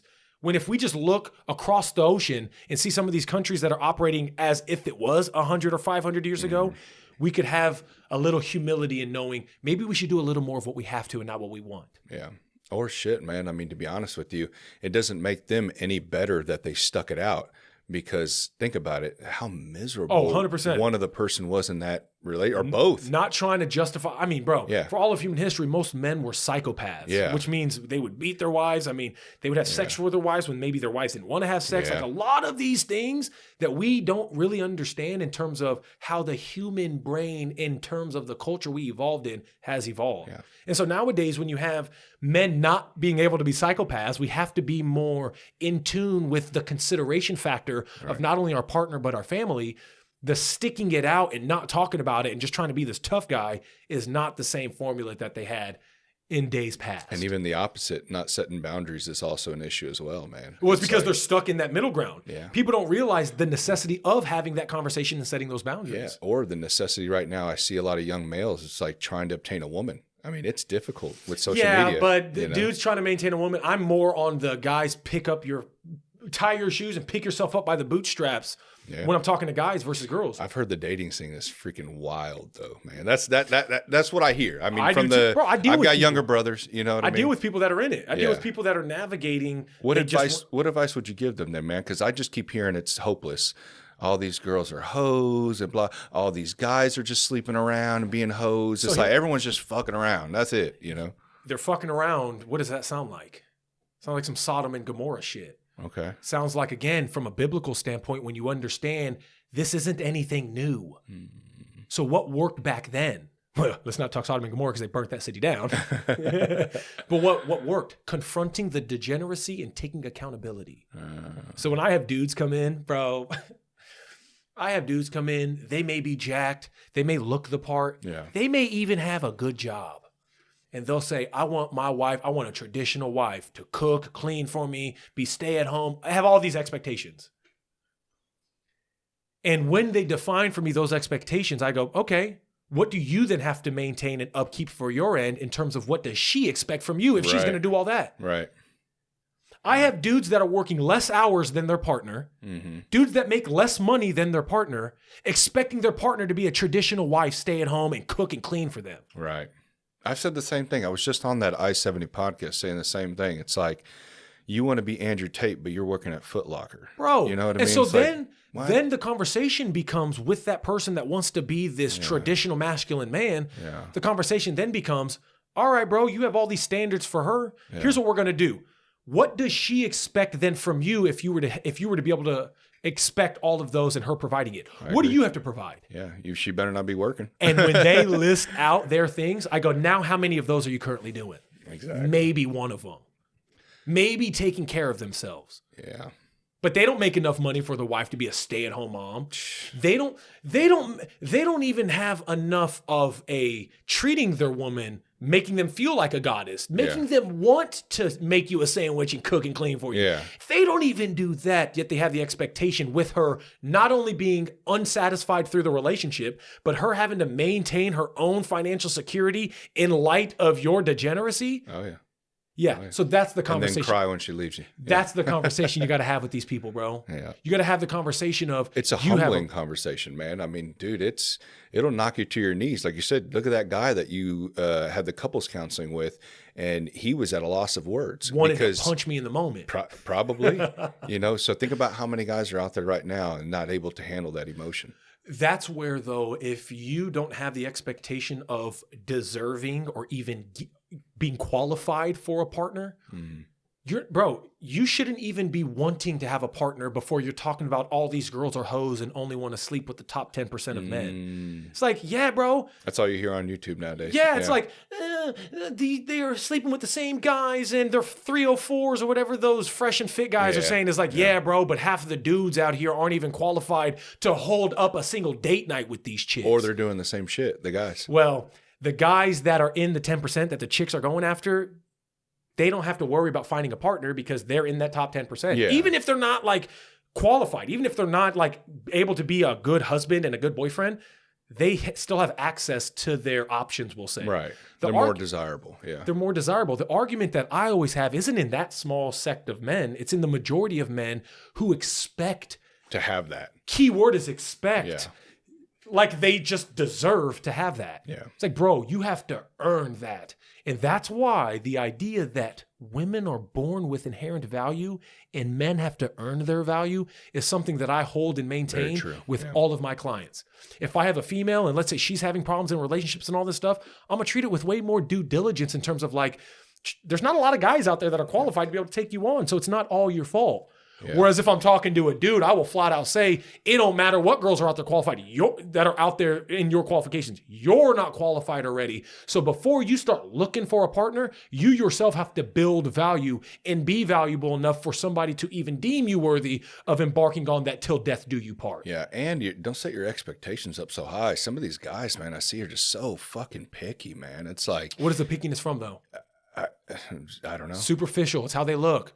Dudes want a chick that is the 10 out of 10 and all this stuff. But it goes back to... Yeah, 10 out of 10. Then you want them to be just to you and this way and that. And it's like, well, good luck. It goes back to, though, Gabe, the idea of if you have this expectation of, I want this baddie, this 10 out of 10, you're looking at all the stuff from a superficial.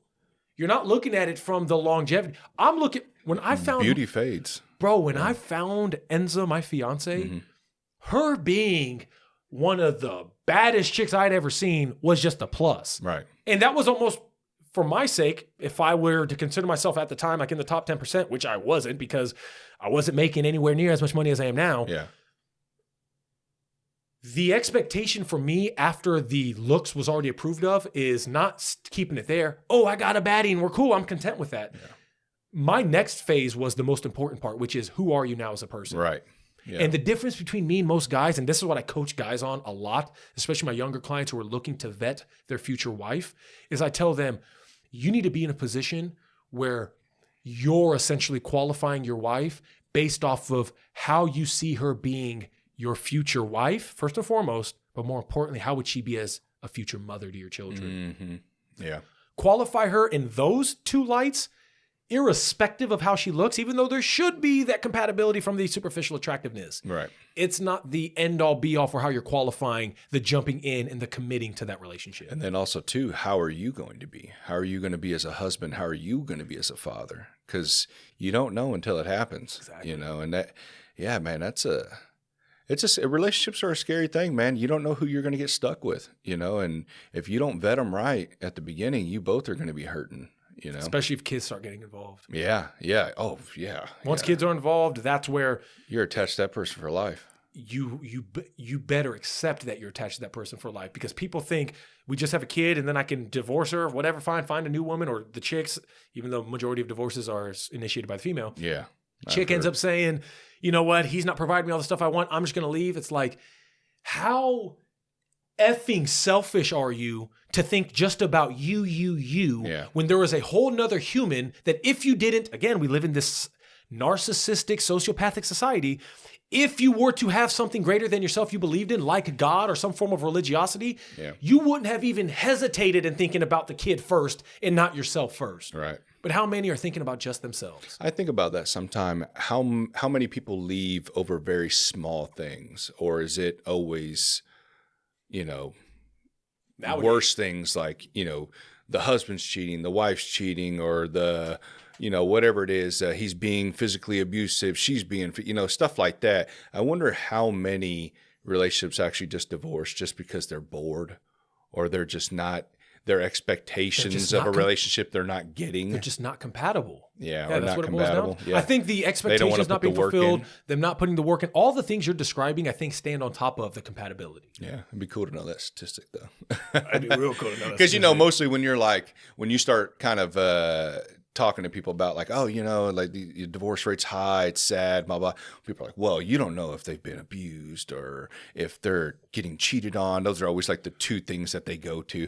And it's like, okay, but how many relationships do you actually think that's happening? Right. Like, how much of it is it just a communication issue? And even then, when things happen in the relationship, how much of the religious side of the forgiveness and the repentance actually comes in to make that relationship stronger? Yeah. So when things happen, harder said than done, but yeah. Way harder said than done, especially if someone got cheated on. It's way harder said than done. But back in the day, it wasn't just getting cheated on. Imagine you found out your husband had a whole nother family, right? And yet women were still sticking with their partner because they had a bigger understanding outside of themselves. Right. It's not about me, it's about the children.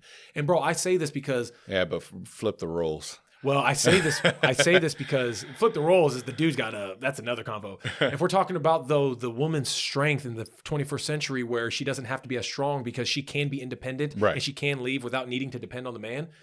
I look at my mom in the standpoint of she would have been so justified in leaving way earlier on in the relationship. Mm-hmm. But she had this old school Catholic, and she's not even religious, but she had this old school Catholic conditioning of once you marry somebody, it's till death do us part. Right. And the strength that builds for the individual having to step outside of themselves to consider their partner, even if you're incompatible, can build a level of growth that makes you more compatible for the next partner. Okay. Which is why the end of a single relationship doesn't have to be the end all be all. So long you understand where your culpability fell, you can work on those negative behaviors and then approach your new relationship with that wisdom in mind. And most people don't. They just hop into a new relationship. They say, it's that bitch's fault. She's crazy. It's all her, blah, blah, blah. And then they go into a relationship and they go, how come all of my girlfriends act the same? Yeah. Maybe you, bro. Yeah, it's you. Yeah. Yeah, man. It's a sad realization, man. It is. But, everyone's going through it, dude. But Mitch, man, good conversation, bro. Yeah, I appreciate it. We could go on probably on that one day. For 4 hours. And shit, last time we met, what did we talk like? It was like 2.5, 3 hours. I think it was 4. No, at the sun when we met a couple weeks ago. Oh, at the seminar, yeah. It was like at my office. It was like 4 hours. Dude, we were there for like 4 hours. 4 hours, legit. Yeah, at least. But no, I think that's good, man. I'm glad that we're talking and we're getting this stuff out, man. Especially here local. You know what I mean? So they can see just two average dudes, man. Mm-hmm. We're just trying to speak on what we've learned and what's helped us. And, that way we can make it a little easier for somebody else, man. You're making, bro, your efforts in just wanting to have these convos is making a big difference, whether it's immediately understood or not. Yeah. Yeah. And, they're uncomfortable sometimes, you know what I mean? There's not, even with myself, I'm a pretty open book, but, sometimes, it can be difficult to talk about some things that, like relationships and stuff like that, carry a lot, emotionally. But, man, I look at it as, man, like if I just stay quiet on stuff like that or issues going on here and locally or, whatever in the world, it's like, what am I doing? I'm just, another, what do they call those? Like the multiplayer NPC or whatever, like just wandering around, non-player combatant, NPC, non-player character or some shit. Yeah. And I don't want to be that, man. I want to help people, and if I can't help you directly, at least I can help you, with these conversations. So that's why more than anything, bro, you have at least offered people. That conversation with Danny was so good. Thanks, man. That it just gives, whether you see it or experience it directly or not, it gives other people that are associated with the people you have conversations with an opportunity to hear things or see things in a different light. Yeah. Yeah. And then also giving examples like you're a person that they can look to and be like, hey, this guy went through this, changed this, and now he's this. Danny, he's been very truthful and open. Like he's had his ups and downs. He's still going through it, but he's trying to find his way. He's trying. And that's all we're asking from people is to try. Don't be a burden to society. Try to make yourself better. You're living in a society full of people, at least you can do is be a good person. And you don't have to go change anybody else. Start with you first. Start with you. Start with you, then start with your wife, then start with your kid, It start with yourself, then go to your family, then go to your community, and then go to society. Exactly. Yep, slowly build out from there. Is there anything else that you want to No, nothing immediately before I say anything. Is there anything else you want to talk about before we kind of end this? I think we're good. Okay. I think we covered a lot today. Yeah, I was going to say, we covered it the full game. We're definitely, I do want to, and I know we discussed this, I'd like to have you back on maybe here in like December, somewhere around there, November. I'd really like to start deep diving down the religious side of it. Yeah. And I know that some people, they hear religion, they tune out. I was that individual at one point, but I'm starting to see a lot of correlation on why religion has become important to relationships, to people, to society, to society, and the loss of that, and just seeing, the decay from losing that. And I'm not saying just because somebody's religious or a good person. Not saying that at all. We have plenty of things on. You look up Google right now, you can find a whole bunch of shitty ass people. But what I'm saying is there's something to this book. Okay, there's something to faith. There's something to it, and I'd like to learn more because I'm a person that knows some, but not a lot, And the conversation we had 2 weeks ago was amazing. Broke a lot down for me. Broke it down for me a lot to where I could understand. And I feel like if we were able to sit down for 2 or 3 hours and explain this to people who don't know, or they don't know who to go to, or there's 100 fucking videos on YouTube, they don't want to go through all of them. At least I can condense it down to 3 hours to give them an idea of what this is, why it's helpful, and maybe you should go look at it and try it. We're not saying you have to, but you may want to consider it, and it could bring your life up. I'm wholly open to that. Yeah, I think we need more God in the world, bro. Yeah. I really do. And I think at the end of the day, if you define it as the Christian God, if you define it as Jesus, if you define it as Allah, if you define it as Vishnu, if you define it as Brahma, if you define it as whatever, it's thinking outside of yourself. Thinking outside of yourself. And we live in a day and age where social media and technology does the exact opposite. It makes you think only inside and about yourself. Right. And when you're stuck in that, if all you have to think about is yourself and your own sinful degeneracy, that's a pretty shitty world to live in. Yeah. But because we're animals, we have these primitive desires that if you're only thinking about that, you're going to be this degenerate monkey just doing whatever you want all the time. Right. So it's not just children do what they want. It's immaturity does what it wants, whereas adults or maturity do what they have to. Yeah. And in thinking about what you have to do, it takes a level of selflessness, of looking outside of yourself, that if you're not religious, if you're at least a decent parent, you understand that feeling. Yeah. And so if you're a parent and you understood when you looked into your child's eyes when they were born and you saw something greater than yourself, you're like, I don't even matter. All that matters is this little creature in front of me, this little version of me. That feeling of beyond yourself, that love, we'll say, that is something that we lost in droves once people stopped going to church and stopped being religious. I think pretty much when science came around, from the podcast I listened to, they feel like science is kind of the one that made it drop. Well, they shifted. It's the argument of God in the gaps. They shifted their faith into science, essentially, rather than having that, because it's in something greater. Cosmology is this and these many light years away. How the fuck do you know I know, that? that's what I was going to get to, is that literally we just said right now that most science, if you actually comb through it all, they would have to say, I don't really know. And this is all theory. That argument is called the gods of the gaps argument, which is in science, no matter what, you can keep finding these pockets of unknowingness that you could always fill God in as saying, well, that's God's answer. God could answer that. I think the biggest thing too, dude, is that we all carry so much weight, and we talk about exerting that energy through physical fitness, and eating better can help, relieve that too as well. So you don't feel like, you eat like shit, you're going to feel like shit. If you don't do anything, you're going to feel like shit physically. But sometimes even the most healthiest people still carry weight on their shoulders, and we talked about this last time. It's something that I've dealt with a lot too. And it's like kind of seeing people talk about how when they find faith, they're able to let that off and let it be to God, and, have them direct. And, I think the saying too that you helped me that most, that I tell myself to this day, every day, I've been telling myself every day since, is that change what you can and accept what you can't. I hope I got that right. Control what you can. Control what you can. Yeah, okay. same thing. No, okay. Same thing. Yeah, same thing. Because when you're controlling it, you have the choice to choose and change it. So yeah. And it's a big thing for me, because, I forget that sometimes. It's like, hey, if you can change this, why are you worrying so much about it? Change it. And if you can't, then you just got to let it go. There's nothing you can do. And that's really helped a lot of not getting lost in your head. I'm good, bro, because control what you can, accept what you can't is a moniker that I live by. Like that is something that for the rest of my life, I will always consider, especially when I need something almost mantra-like to keep me grounded whenever. Yeah. Bro, when I was experiencing the Crohn's and I legit was pleading to God that it was just a bad dream and I was experiencing the worst pain I've ever experienced in my life. Yeah. How are you doing with that right now? Complete remission. That's awesome. But it started with in the moment. And remission means? Remission means I'm not affected by it at all. I'm back to normal. Awesome. And so like if someone has cancer and it's in remission, they're not affected by the cancer anymore. Because I know last time we spoke, it was still kind of... I was very limited in the foods. But it just happened, I think, right? Yeah, it was... No, I was... I think maybe it was February, March that we did the podcast.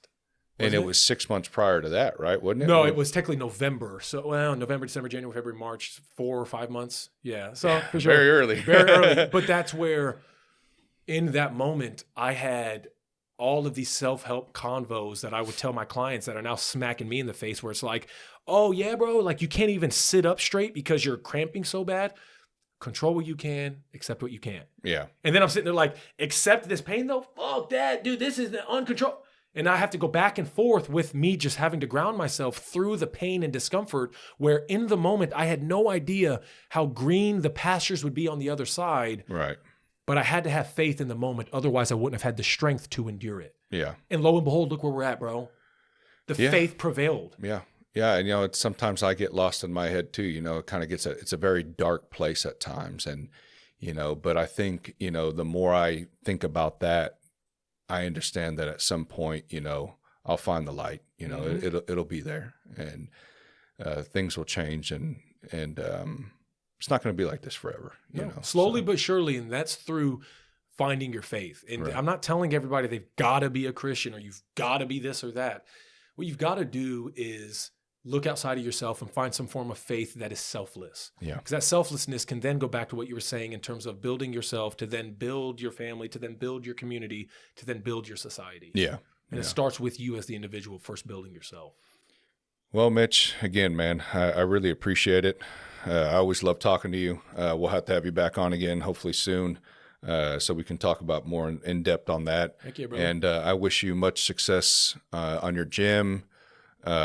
Congratulations on the engagement. I wish you two nothing but happiness, man. I know it's, and as well, it's going to be ups and downs, but I'm glad to see, a person that's actually taking the time to actually get to know their partner and do the research, not only on his taking care of himself physically and mentally his own, but also, doing that for his significant other. So it's amazing, man. When is the gym going to open up? Do you have a date? The idea is October 19th is the plan. We may Awesome. push it back to the 25th. It just really depends.